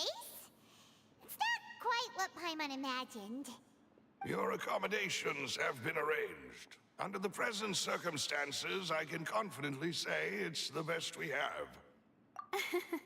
Well, our funds have been a little tight lately. After all, we don't allow illegal or unethical profiteering. In fact, our funds often come from citizenry who support us. Seems like it's tough times for everyone. But if you have the support of the people, that does sound like it's worth it. To be honest, our financial situation was a lot better back when my father was in charge a few years ago. I'm afraid I'm not quite his equal. Your father... he was the previous boss of Spina di Rosula, right? How did he... Demoiselle, if you'll allow me to explain. No. I'll explain it myself. I suppose I couldn't run from this topic forever. And as partners, this is something I hope they can understand. My father's name is Callus. Yes, the same one they call Callus the Unfaithful in the streets. 3 years ago, he was accused of murdering his own friend. But he chose a duel to defend his honor instead of standing trial. He died in the duelist's ring. Oh no. But I do not believe my father was a murderer. I'm sure he was set up. At the time, I believed that if he only stood trial and was duly investigated, something amiss would crop up and prove his innocence. But strangely, he not only requested the duel himself, but rumor has it that even after being seriously injured, to the point where he could be deemed as having lost the duel, he refused to surrender, determined to die in the arena. 3 years later, I still don't understand why he did that. How could he protect his honor if he's dead? If anything, he gave up his chance to defend himself. The closest piece of info I have is that my father had been investigating the serial disappearances case at the time of his death. Ah, so that's why you're so determined to get to the bottom of that case. That's right. I've also tried to investigate the murder my father was implicated in, but I haven't found a single new clue in my countless reviews of the investigation records. However, I believe that if the murder case is related to those behind the disappearances, they must know something. I must know what really happened. Was my father coerced? Framed? Even if he really did kill his friend, I must get to the truth. If only he'd been more open with me when he was still alive. He even hid the fact that my mother died due to complications when giving birth to me. And now, here I am investigating his death. You really are a handful, aren't you, Papa? Demoiselle, please, if there is anything I can do, anything at all. I also will never believe that Master Callus murdered anyone. There are none whom I respect more than the two of you, Demoiselle. Master Callus did so much good in life, yet all it took was one murder case for him to be dubbed Callus the Unfaithful. Even our supporters decreased greatly due to that incident, hence our strained finances at present. Wait, if Callus was such a good man, wouldn't people at least be a little suspicious when he was accused? No. Perhaps people just revel in that kind of drama. It's not something exclusive to people from Fontaine, really. Everyone's like that. People love watching the evil turn over a new leaf, but they also enjoy watching good people fall into an abyss from one slip-up just as much. But how could... never mind. If Callus was really falsely accused, we have to find the truth. He didn't deserve to have that happen to him. There is one other thing. Master Callus's opponent in the duel was Ms. Clorand. Oh, her? Well, then, isn't that as good as saying that she was the one who killed him? Yeah, that's not the sort of thing that you can just let go and move on from. Ms. Clorand has always placed great emphasis on the honorable nature of the duel. If her opponent doesn't yield, she will not stop either. She knew Master Callus beforehand and greatly respected him, but seeing how he was resolute in the arena, there was only ever one choice she could have made. It's not that I don't understand her at all, but I just can't deal with this yet. Don't worry, Navia. Paimon knows how you feel. You don't have to force yourself to do that. Afterward, Miss Coran told us that at the start of the duel, Master Callus requested that she ensure Demoiselle Navia's safety. Yes, that is our understanding as well. Oh, Papa. What madness drove you to ask the person who killed you to take care of me? All right, anyway, that's the information I wanted to share with you. Even if it did sound like I was just complaining towards the end. Thanks. You two should go and rest. This was quite a day after all. Yeah! Paimon's feet. Please, relax and get some sleep. We will ensure you rest soundly.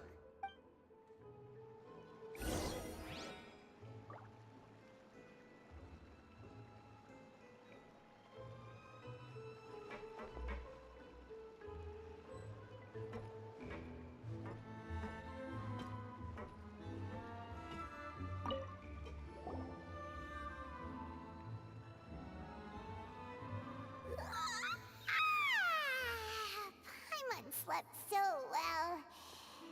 This place feels almost too safe. Huh? Navia? Where did the other two go? I sent them back to Poisson. It's Spina de Rosula's place of origin, and where we have our headquarters. There's not much for them to do here at the moment. Paimon gets the feeling that you're just trying to get them off your back. But never mind that. When did you get back? Were you waiting here the whole time? No, I just returned after going out for a while. I did some investigating yesterday regarding the name Vacher. Wait, so you didn't sleep at all? How could I after having such critical new evidence appear? Guess Paimon wasn't speaking for everyone just now, huh? Unfortunately, this name seems to have been wiped from existence. It doesn't seem to have a match anywhere. I suspect that those behind this have already taken steps to hinder an investigation from this angle. But that does prove that this Vacher person is a key witness in the incident. Does that mean we're too late, though? No. There is one ray of hope. One place in Fontaine that they would find almost impossible to threaten, no matter how much they wanted to. And that is the archives kept by Chief Justice Neuvillette. A place where detailed files on all the cases in recent years are kept. If the Oceanette you met is one of the young women who went missing recently, we should be able to find some related information there. So Neuvillette maintains an archive of case files? Whew. Guess that's the hard-working Chief Justice for you. In that case, let's go talk to him, shall we? Aren't you coming along, Navia? Did you get tired? No, it's nothing. Let's go see the Honorable Chief Justice.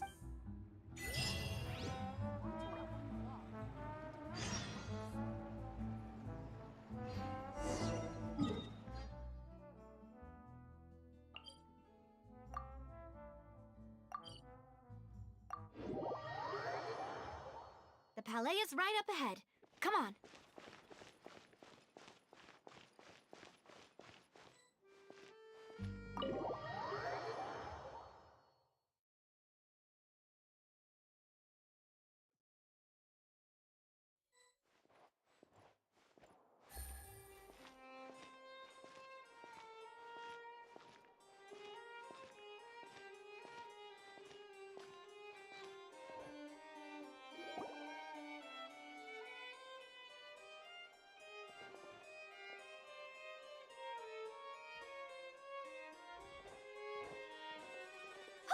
Please state your business here. The Chief Justice is presently occupied with official matters. This place does look pretty heavily guarded. Guess that proves that Neuvillette's files are really secure. Hey, don't you recognize us?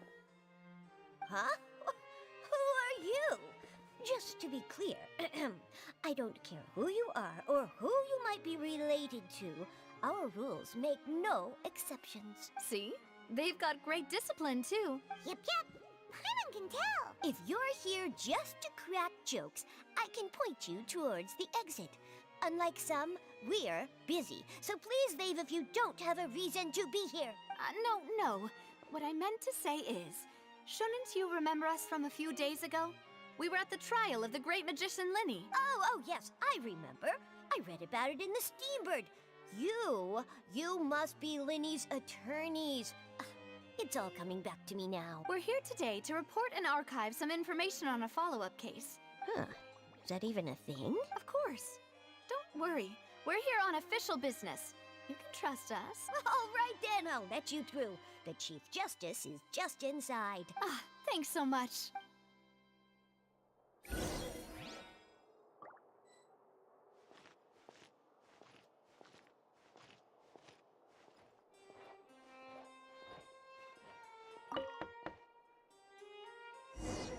Please come in.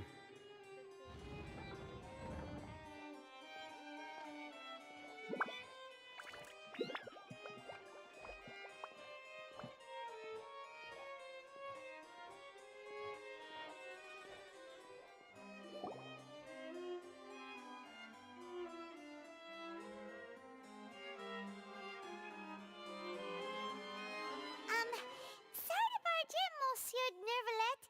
We only lied to get in because we didn't know any other way. It's all right. Please let me know how I may be of assistance to you. So you're not mad at us? We're looking for a man called Vacher. He may have been an eyewitness in the serial disappearances case. If we can find him, we may be able to unearth some key information on the case. Ah, I see. In that case, please wait here a moment while I browse through the files.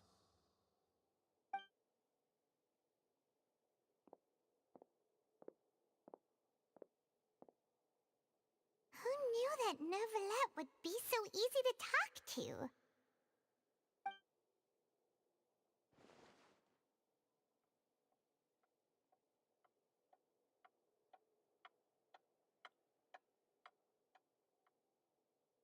Unfortunately, I'm quite certain that no one by the name of Vacher has been involved in any case, criminal or civil, in the past several years.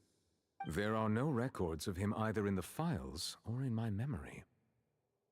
Traveler, what if it was really just a dream? Is that so? All right then. Thank you so much, Monsieur Neuvillette. We'll take our leave now.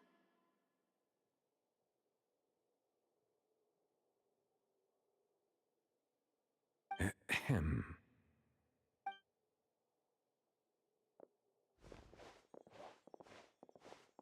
Miss Navia, I can understand how you feel. Your father, Callus, was a truly exceptional man.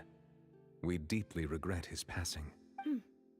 And what are you trying to say, Monsieur Neuvillette? Are you trying to console me? Extend your sympathy? Or just express some tendril of regret? No. You are not trying to do any of that. I can hear it in your voice. There's no emotion behind your words. You only said those things because you felt like you should. It's just like last time. After my father took his place in the duelist ring, I pushed through the guards to talk to you as a last resort. You even told me then that you thought there was something fishy with the case, yet you still allowed the duel to go ahead. In your eyes, the value of a human life is nothing compared to those cold laws you hold so dear. If you truly regret my father's death, then why didn't you call a stop to the duel? Why didn't you give me the power to stop him from throwing his life away? Why did you just let him die? Despised and hated by all. Everything was hanging on a thread at that moment. Just the tiniest effort could have changed everything. There are still so many things I never got to tell him. So many questions he still owes me answers to. If you really have no heart, then just look me in the eyes. I, Navia, will show you the true meaning of regret. I'm sorry, Miss Navia. You and my father are truly alike. You keep all kinds of things in your heart and never say a word to anyone. It's not so much that you can't feel, but that you would never express anything. Oh well. In any case, everyone already knows full well the apathy of the Chief Justice. My apologies for taking my emotions out on you, Monsieur Chief Justice. Let's go, Traveler and Paimon.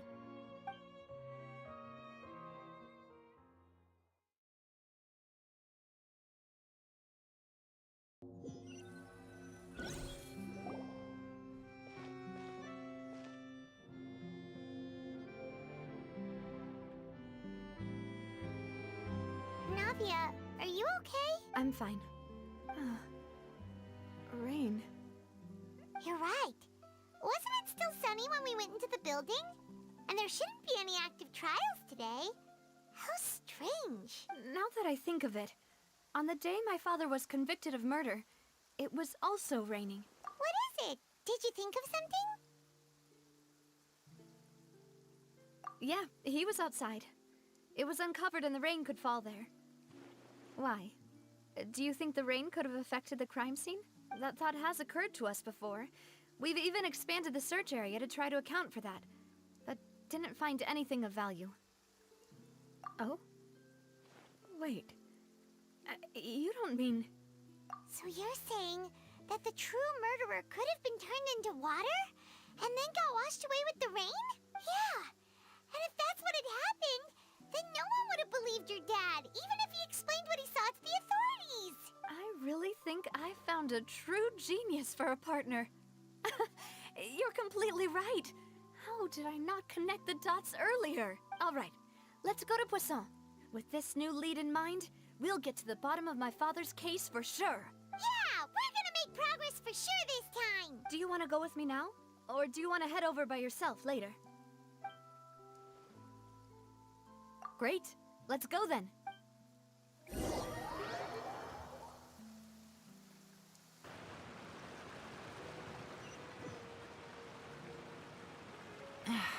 This blinding sunlight is such a pain.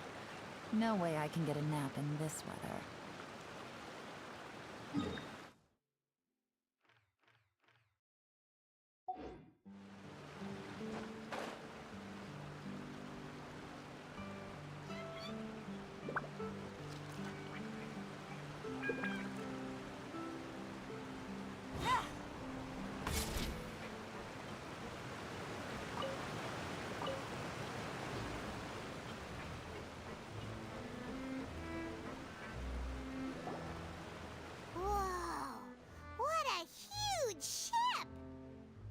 Ship be anchored at a place like this?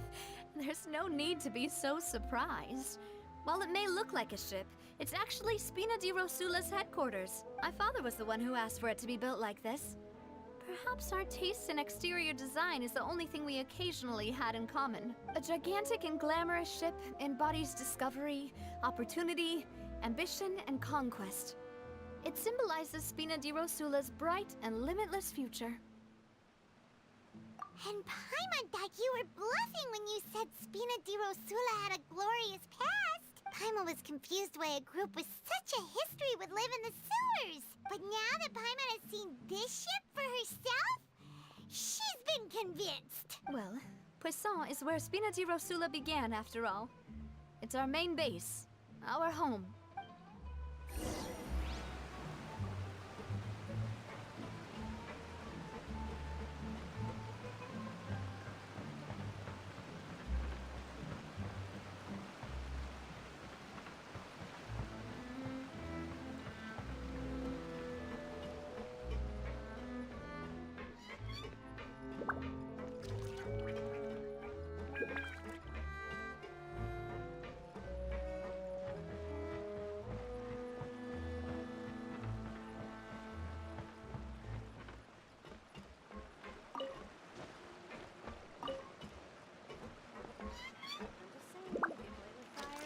Gonna get burnt.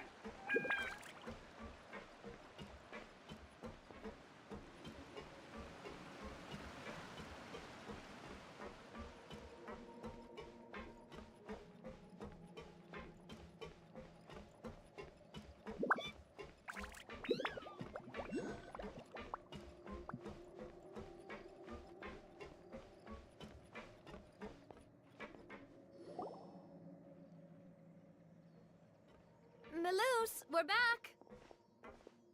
Apologies for the wait, demoiselle, and you said before that you still had some business at the court. What brings you back to Poisson so quickly? About that. It's because my partner here reminded me of something really important. You see, what if my father's case had something to do with water from the primordial sea? You still remember, right, Melus? On that night, it was raining?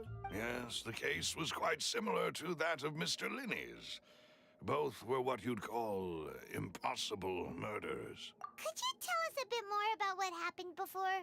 Yeah, of course. Many years ago, something called synth began to gain popularity in Poisson. At a glance, it was a kind of drink that could excite your mood and produce many pleasant hallucinations. Wait! Didn't that guard guy who turned into water also mention that the primordial water could be used to produce some kind of potion?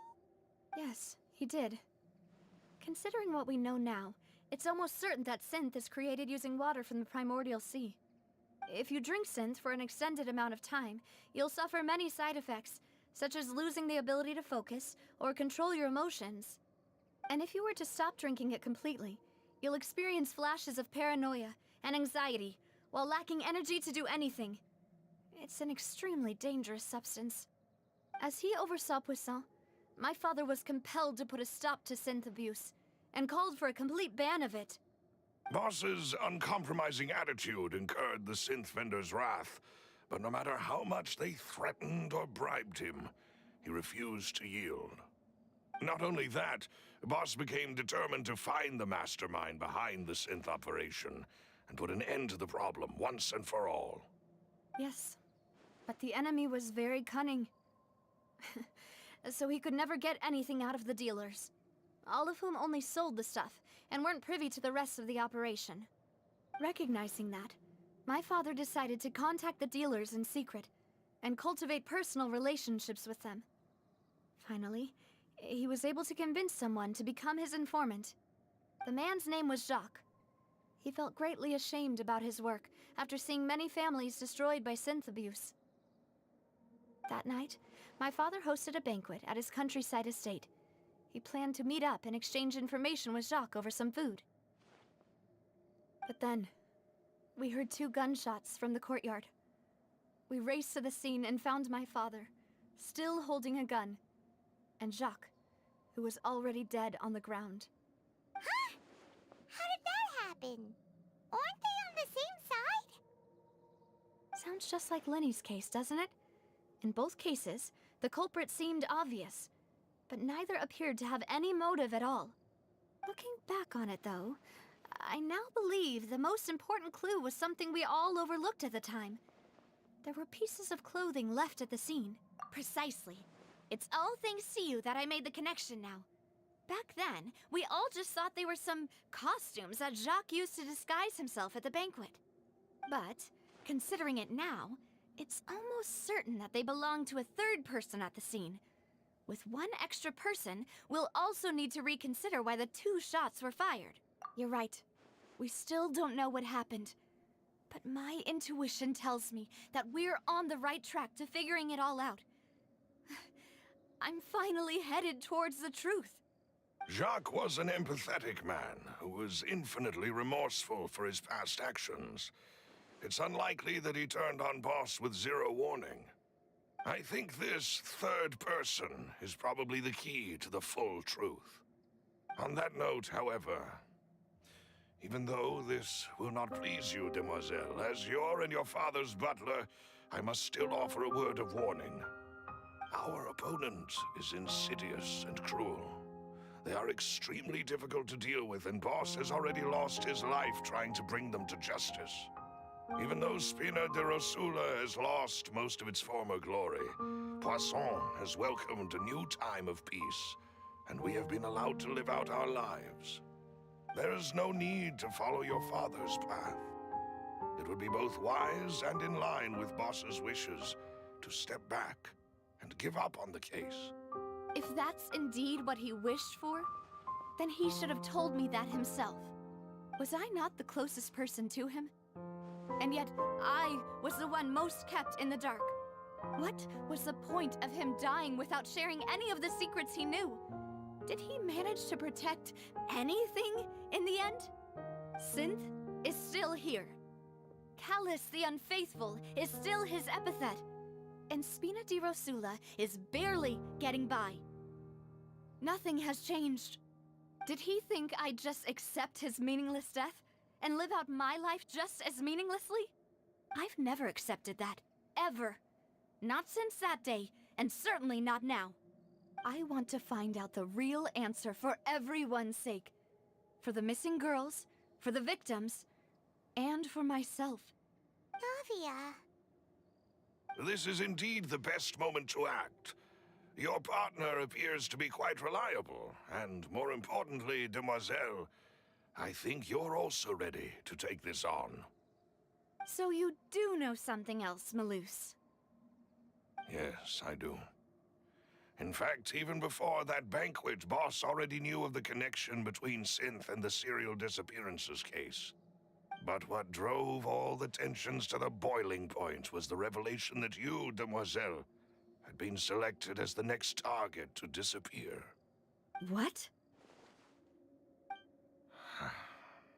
Boss also didn't tell you that he had been diagnosed with a rare illness.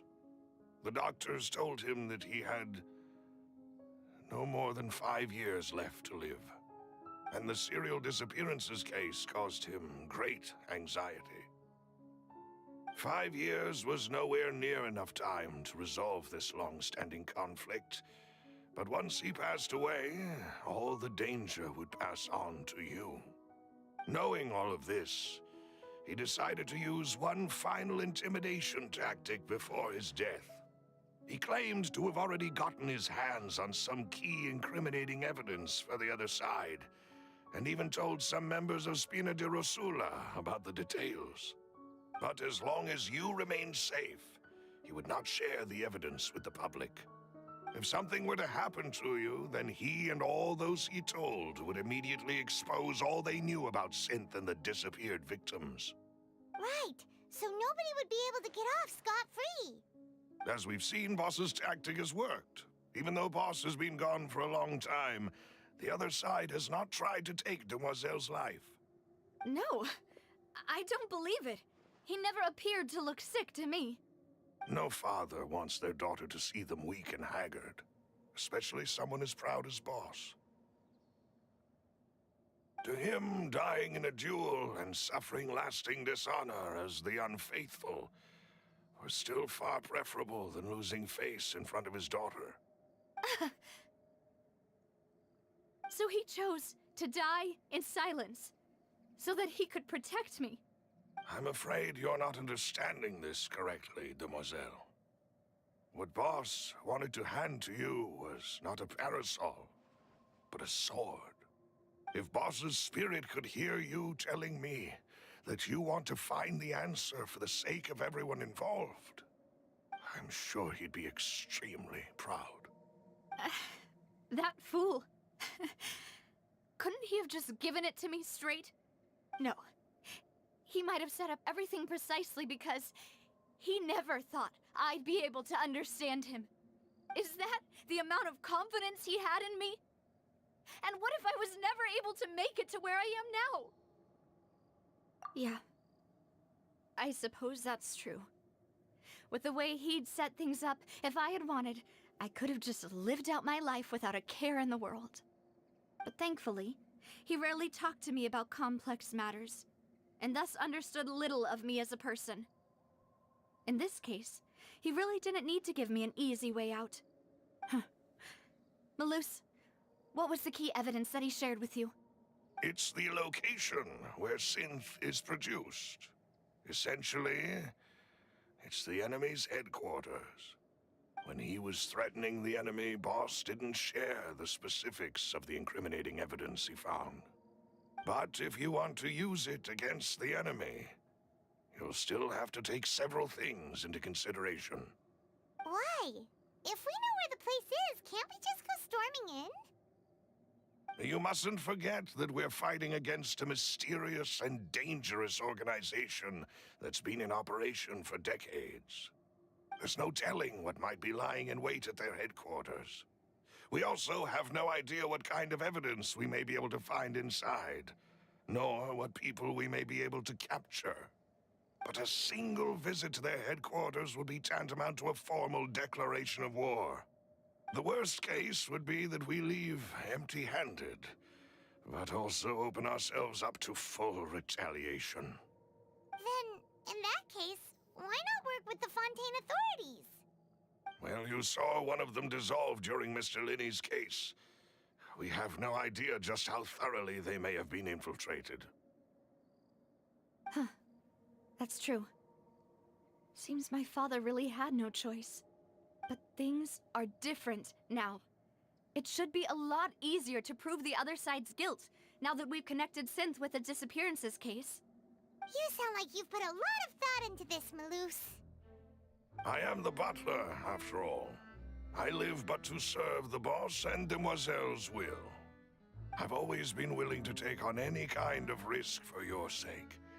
But considering my relative lack of ability, I've spent my time keeping secrets, performing basic investigations, and waiting for the right time to come. Thank you for all of that, Maloose. Have you discovered anything new in the past few years? Let me think. One conclusion I came to was that the enemy must be quite familiar with Spina di Rosula, or at least have an informant planted here. When I announced orders to the organization's members on Demoiselle's behalf, I used to deliberately keep a few people in the dark and observe the reactions of the synth vendors. If the vendors didn't change their plans, then the individuals informed of our orders must be innocent. If the vendors packed up and fled, however, then someone must have given them the news. After several rounds of testing and investigative tracing, I've narrowed the suspect list down to 3 people. The first is Florent, Spina di Rosula's senior advisor. Huh? Florent? Yes, surprising, isn't it? He was one of the people Boss trusted the most, which also means that he was someone who understood Boss really well. Thanks to his position within Boss's innermost circle, he always knew our upcoming plans and could thus avoid capture this whole time. There's someone else like him too. Marcel, the head of Confrérie of Cabrières. Uncle Marcel. It's a guild in Poisson. Boss helped it to grow to its current size and prominence. In the beginning, they were only reselling some daily goods, but now they're one of the richest guilds around, with a lot of business connections in the city. So, they're like a sister organization of Spina di Rosula? Yes, you can say that. When we were fighting against the synth dealers, they provided us with plenty of support. It's a bit difficult to imagine someone using their own money to hunt down themselves. The final suspect is Thierry, the man responsible for coordinating information between Spina di Rosula and the guards. Although the guards mostly leave us to our own devices, there are still many activities we have to report to the local authorities. Since Thierry is always in the know about our current activities, he could theoretically always plan one step ahead. I see. These are all people who I communicate with quite regularly. To think that the enemy we've been fighting against has been right next to me all along, among those I trust the most. It's almost too hard to believe. If you want to investigate them, please take every precaution to not alert the quarry. Judging from our experience, the enemy is extremely cautious. Of course. And thank you, Maloose. You've provided us with a lot of great information. You're too kind, my lady. I'm just doing my duty. And before I forget, proving Boss's innocence would also mean clearing him of blame in Jacques' death. After that incident, Jacques' wife and daughter were taken into the Spina's care. They still live in Poisson today. If it might help, you could also pay them a visit. I can make the necessary arrangements. Oh, thank you so much, Maloose. You really are the best. A new case awaits, my dear partner. I hope we can work together to uncover the truth and end this case once and for all.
Navigating the...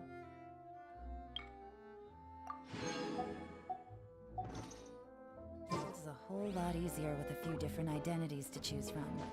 Need me to come up with some for you?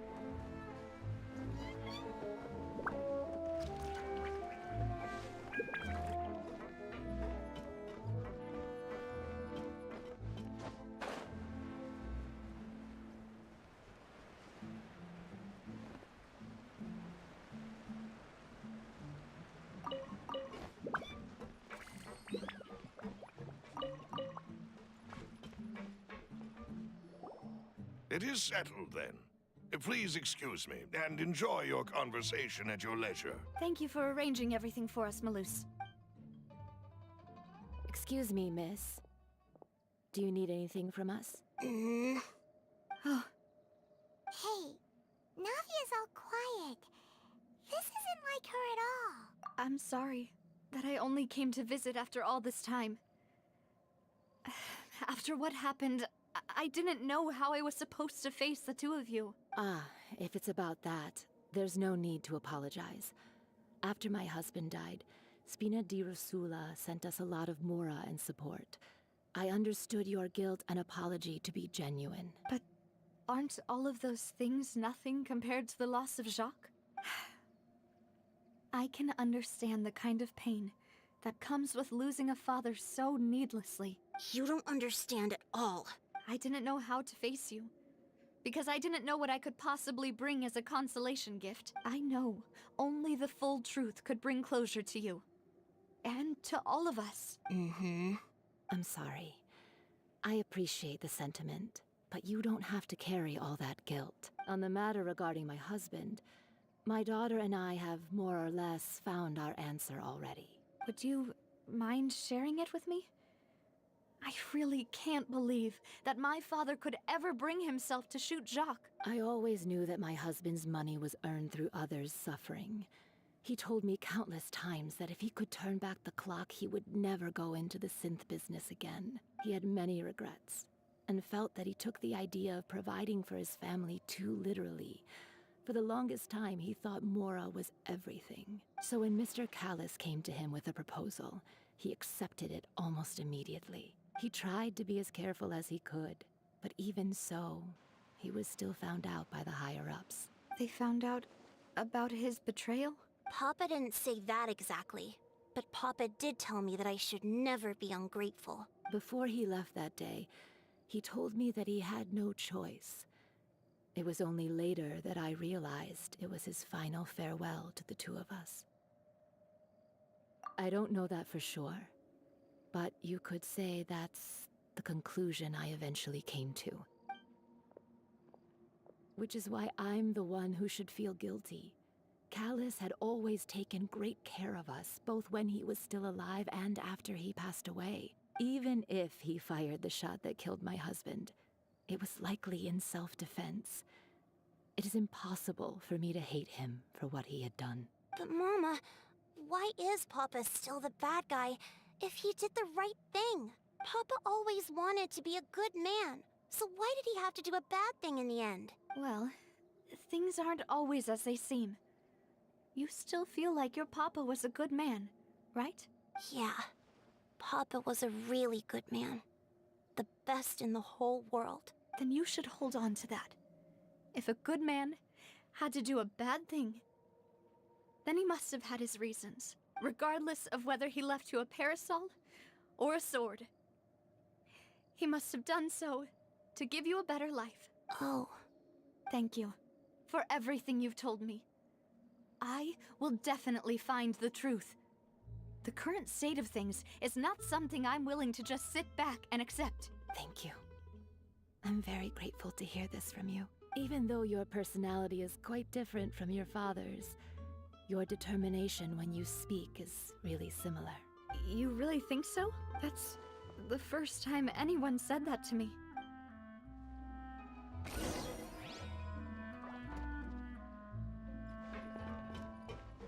Are you okay, Navia? I'm fine. Don't worry. Let's investigate the 3 suspects next. Florent should be nearby, and we should be able to find Thierry and Uncle Marcel in the city. I'll get myself together on the way, so please don't worry.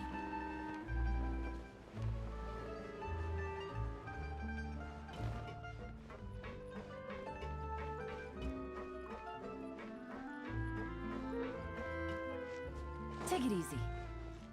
Hup. Hit.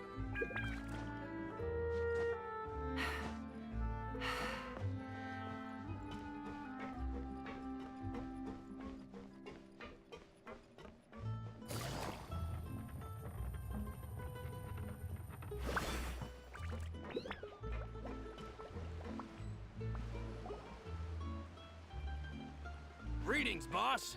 How may I be of assistance today? I'm sure you've heard about what happened at the Opera House. Someone got turned into water right in front of us. Yeah, I've heard. With something that dramatic, I'm sure journalists will milk it for all it's worth. And it'll be all the talk for the next several weeks. It also reminded me, on the day that the incident happened with my father, it was raining outside. And we found some clothes left at the scene. After my partner here put the dots together for me, I feel like we should try to reopen his case. Can you do me a favor and try to recall what happened that night? Let me think. Mr. Callis was feeling pretty upbeat that day. So he was drinking and bantering away with us at the table. After that, he told us that he wanted to go get some fresh air. So we let him go without thinking much of it. Who knew that we would hear 2 gunshots ring out right after? My first reaction was that Mr. Callis's life was in danger. So I grabbed my holster and made a mad dash toward the scene. But when I got there, it was already too late. Mr. Callis was standing over a dead body with a gun in his hands. All we could do was look back and forth at each other, not knowing what to say. So you also remember 2 gunshots then? Indeed. The guard said that the first shot didn't hit anyone, while the second killed Jacques. But I've never really bought that explanation. Reason being, Mr. Callis had left his gun on the table. I even made sure to confirm that before running to the scene. But according to the guards, that doesn't mean he couldn't have had other guns on his person. About the clothes left at the scene that you mentioned, do you think there was a 3rd person there who was turned into water? At least from our perspective, my father had no reason to kill. So he would also have no reason to bring an extra gun with him. The gun he was holding probably belonged to Jacques, or a 3rd person on the scene. Yeah, that makes a lot of sense. So you're saying Mr. Callis ended up with the gun because he seized it from one of the other guys? But hold on. If that's what had happened, then why didn't he share the truth with any of us? He didn't even want to face the Oratrice machine, and chose instead to prove his honor in a duel. Did he lose all faith in the courts after seeing someone dissolve right in front of his eyes? About that, Malouse told me a thing or two. So, I think I can understand why he committed to the duel. I'll tell you everything, once the whole truth has been revealed. I understand. Then, I'll leave Mr. Callis's honor in your hands, Bob. And if I may just say one more thing. The whole Callis the Unfaithful epithet has been a thorn in my side since the day it was invented. Many people have laughed at me for still calling him Mr. Callis, even after so many years have passed. But it was Mr. Callis's trust that allowed me to rise through the ranks of Spina di Rosula and live the life I lead today, no matter what others might say. He'll always be the man I respect the most, and he'll always be my boss. Don't worry. I will definitely find the truth. You and all our other comrades at the Spina deserve to know the truth as well.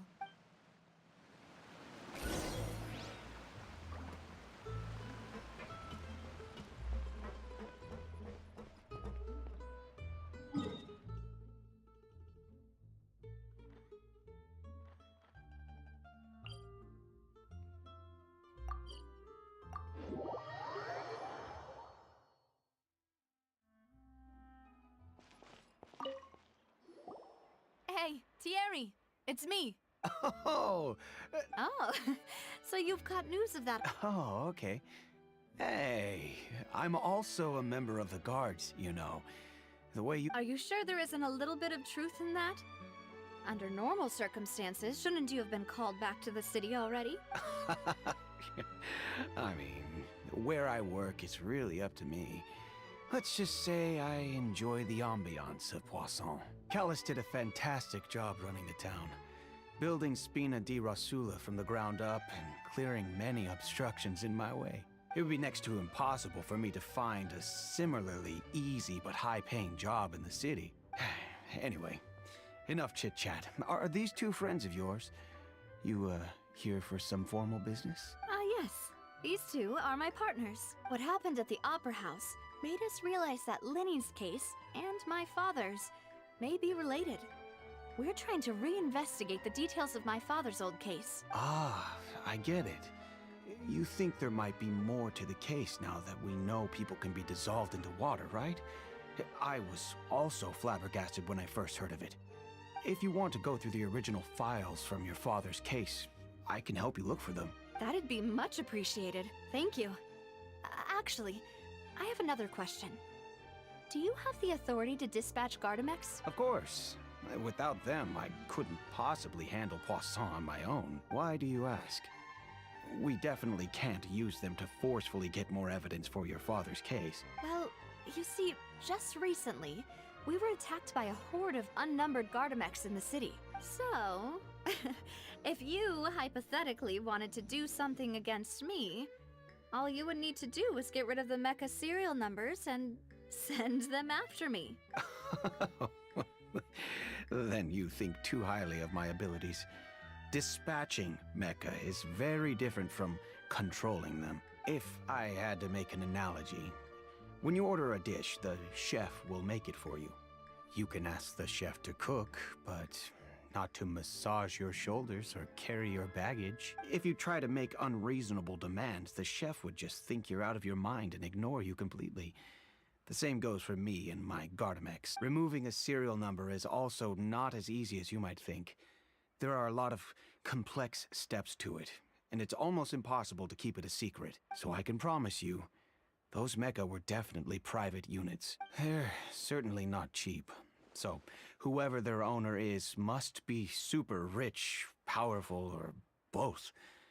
Now that you mention it, though, being in the synth business would definitely be profitable enough to afford this. Oh, then you're officially in the clear, Thierry. Oh, well, thank you for the vote of confidence, Navia. Jokes aside, I'd like to wish you all the best with your investigation. I'll be staying in the city for a little while, so just come find me if you need any support from the guards.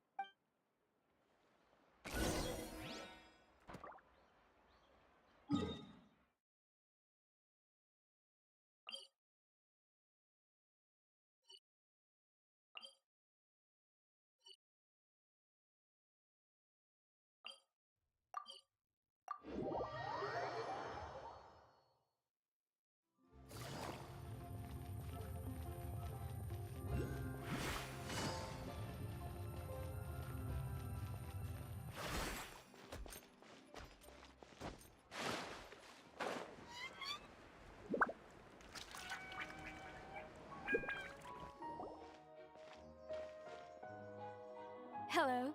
How may I help you? I'm here to see Marcel. Could you please let him know? You can just say Navia's looking for him. Sure. I will let him know right away.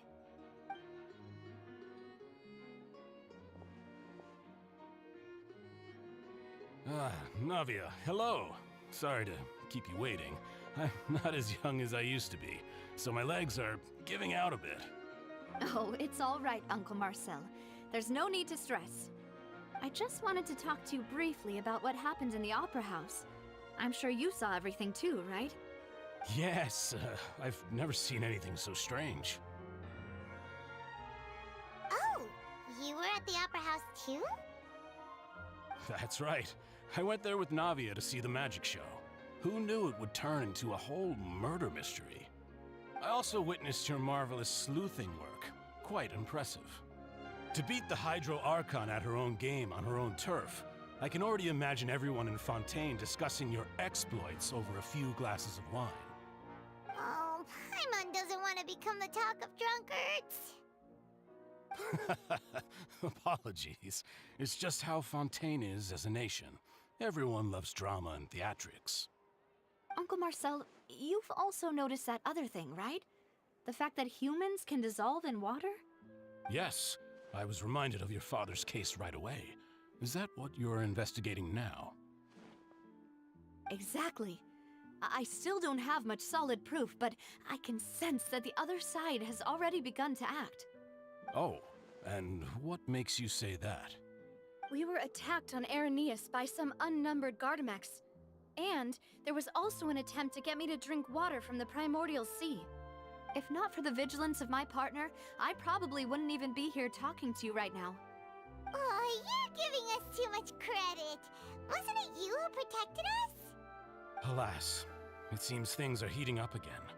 The peace that Callus sought so dearly will soon become a thing of the past.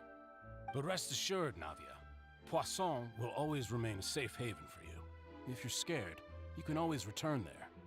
If anyone dares to lay their hands on you there, the Confrérie of Cabriere will use its funds to the last Mora to bring them to justice. Thank you, Uncle Marcel. But I don't intend to go into hiding. I'm going to strike while the iron's hot. Do you have any new thoughts on my father's case? About that. Sorry, my age is catching up with me, so it'll take me a while to recall my memory.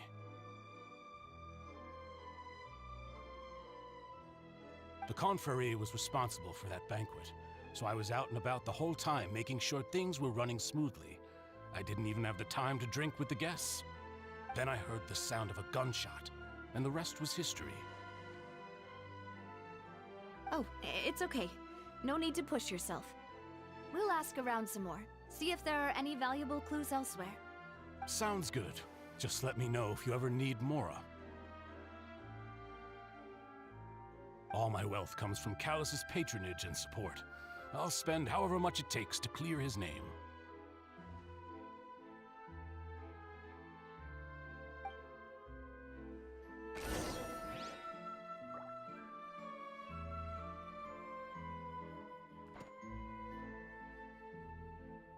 This can work. I'll just treat them as new samples.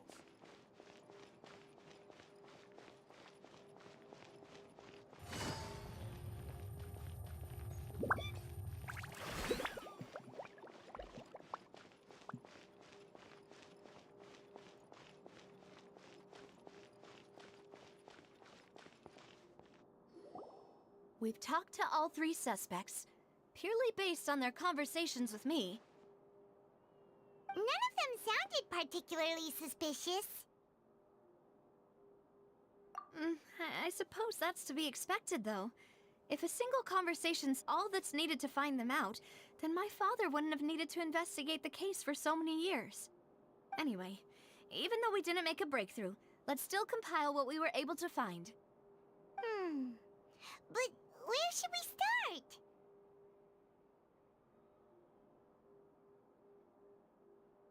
Ah, you're right! Flora mentioned that Callus probably only ended up with the gun because of circumstance. That makes sense. According to Jacques' family members, he already told them that he had been discovered, and that he had no choice before he left home that day. If I had to guess, he probably received an order from the synth boss to kill my father. Had he refused, he and his family's lives would have been forfeit. So, Jacques fired the first shot?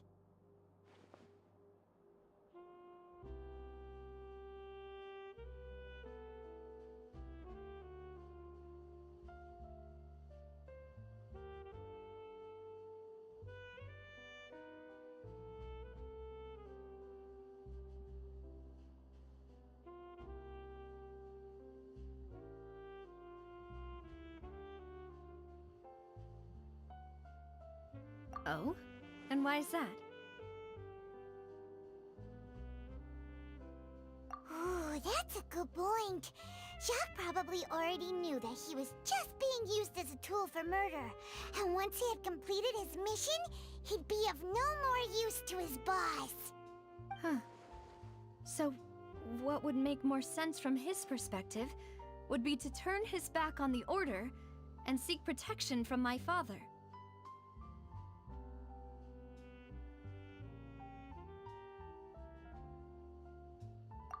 Makes sense. But without evidence, that's still just a theory. Besides Jacques, the attack from the Gardamex has been bothering me quite a bit as well. It's obvious that our enemy has become more antsy after the secret of the primordial seawater was revealed. Do you think he knew, even then, that we'd follow this lead to the end? Given everything that's happened since, it's quite possible. But who among the 3 suspects would have the ability to control privately owned Gardamex?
Thierry, you say? Huh. It is possible that he's figured out a way to convert the Gardamex for personal use. But I didn't feel like he was lying when he was talking to us about the mecha. I also don't think he'd be able to keep that kind of tampering under wraps. Yeah. Had he actually tampered with the mecha, we'd be able to prove it with a simple check of the guard's inventory. If the mecha were taken from the guards, it should be pretty easy to find out when and how that happened.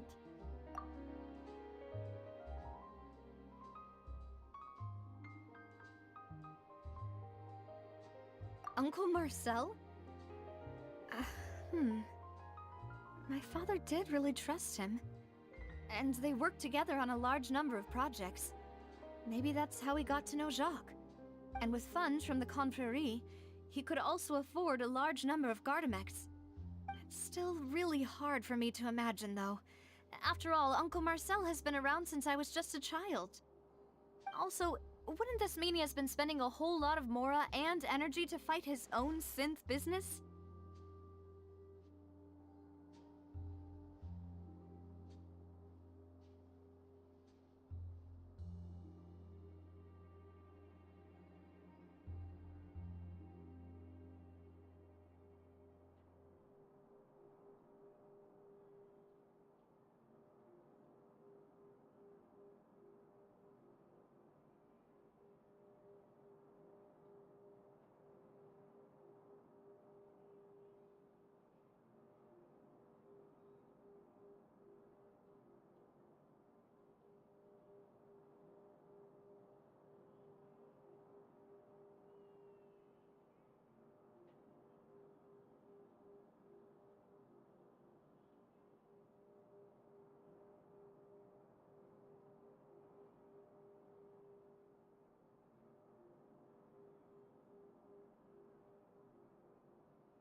Florent? It is true that he was closest to my father, and thus had the best chance of learning about his dealings with Jacques. But as Spina di Rosula's advisor, his work mostly deals with personnel and security, so he shouldn't have much means when it comes to finances. So you're saying he's too broke to afford a mecha army?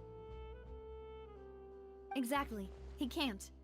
And even if he could, I don't think he would be able to dispatch a whole group so quickly. Who could it be?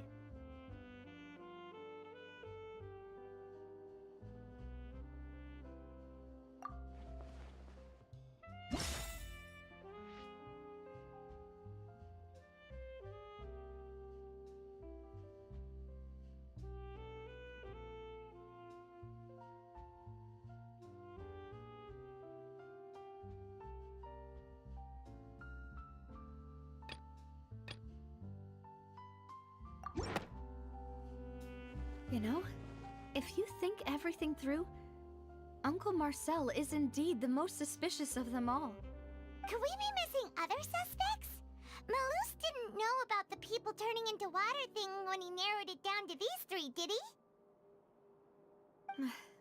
Malus has always been very reliable, and his judgment of others' trustworthiness has been fair and well considered. When he laid out his case for the three, the rationale he gave me made a lot of sense as well. The suspect is knowledgeable about the Spina's internal affairs, has the means to dispatch Mecha to assassinate us, and possesses significant intellect and foresight. Even if I don't want to believe it, I'm starting to see how things could all tie back to Uncle Marcel.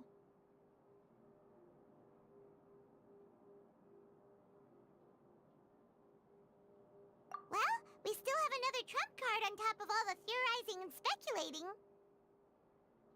Yes, Malus did say that charging straight in there would be extremely risky, but we don't have any other options right now.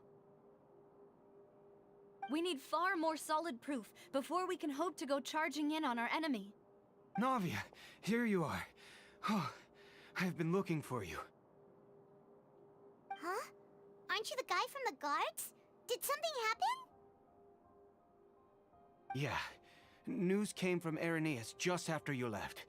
We've got another trial on our hands. Wasn't that place built specifically for holding trials? What's so newsworthy about this one? I know. But they said the person they're putting on trial is a Fatui harbinger called Tartaglia. What? Is that someone you know? Yeah, we know him.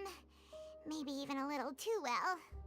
Well, he's been accused of being the true culprit behind the serial disappearances case. It's absurd, don't you think? Wait, how?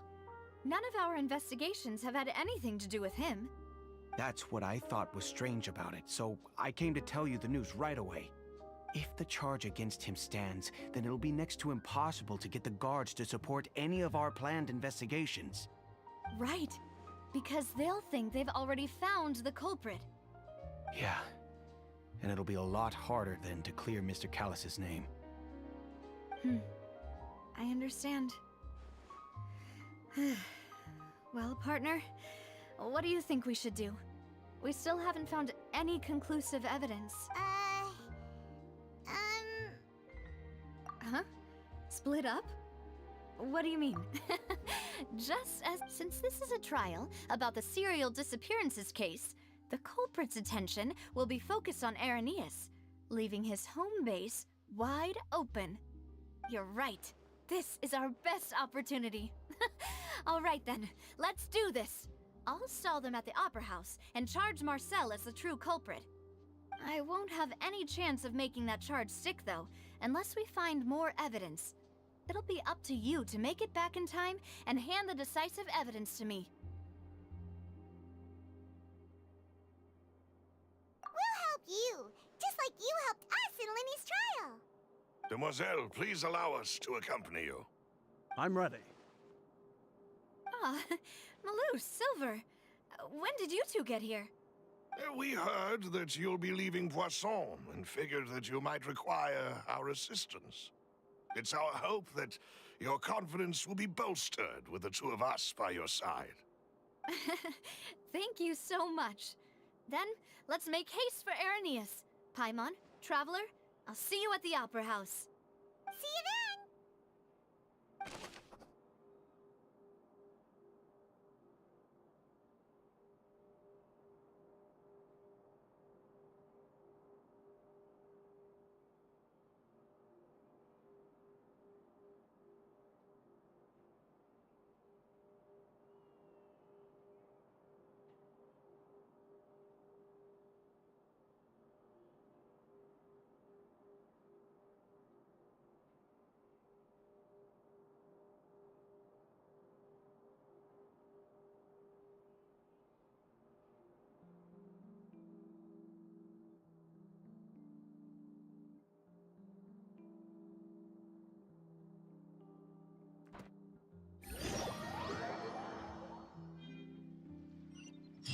Now that Navia has set out for Arrhenius, we should also get going. The location has already been marked on the map, so let's head over.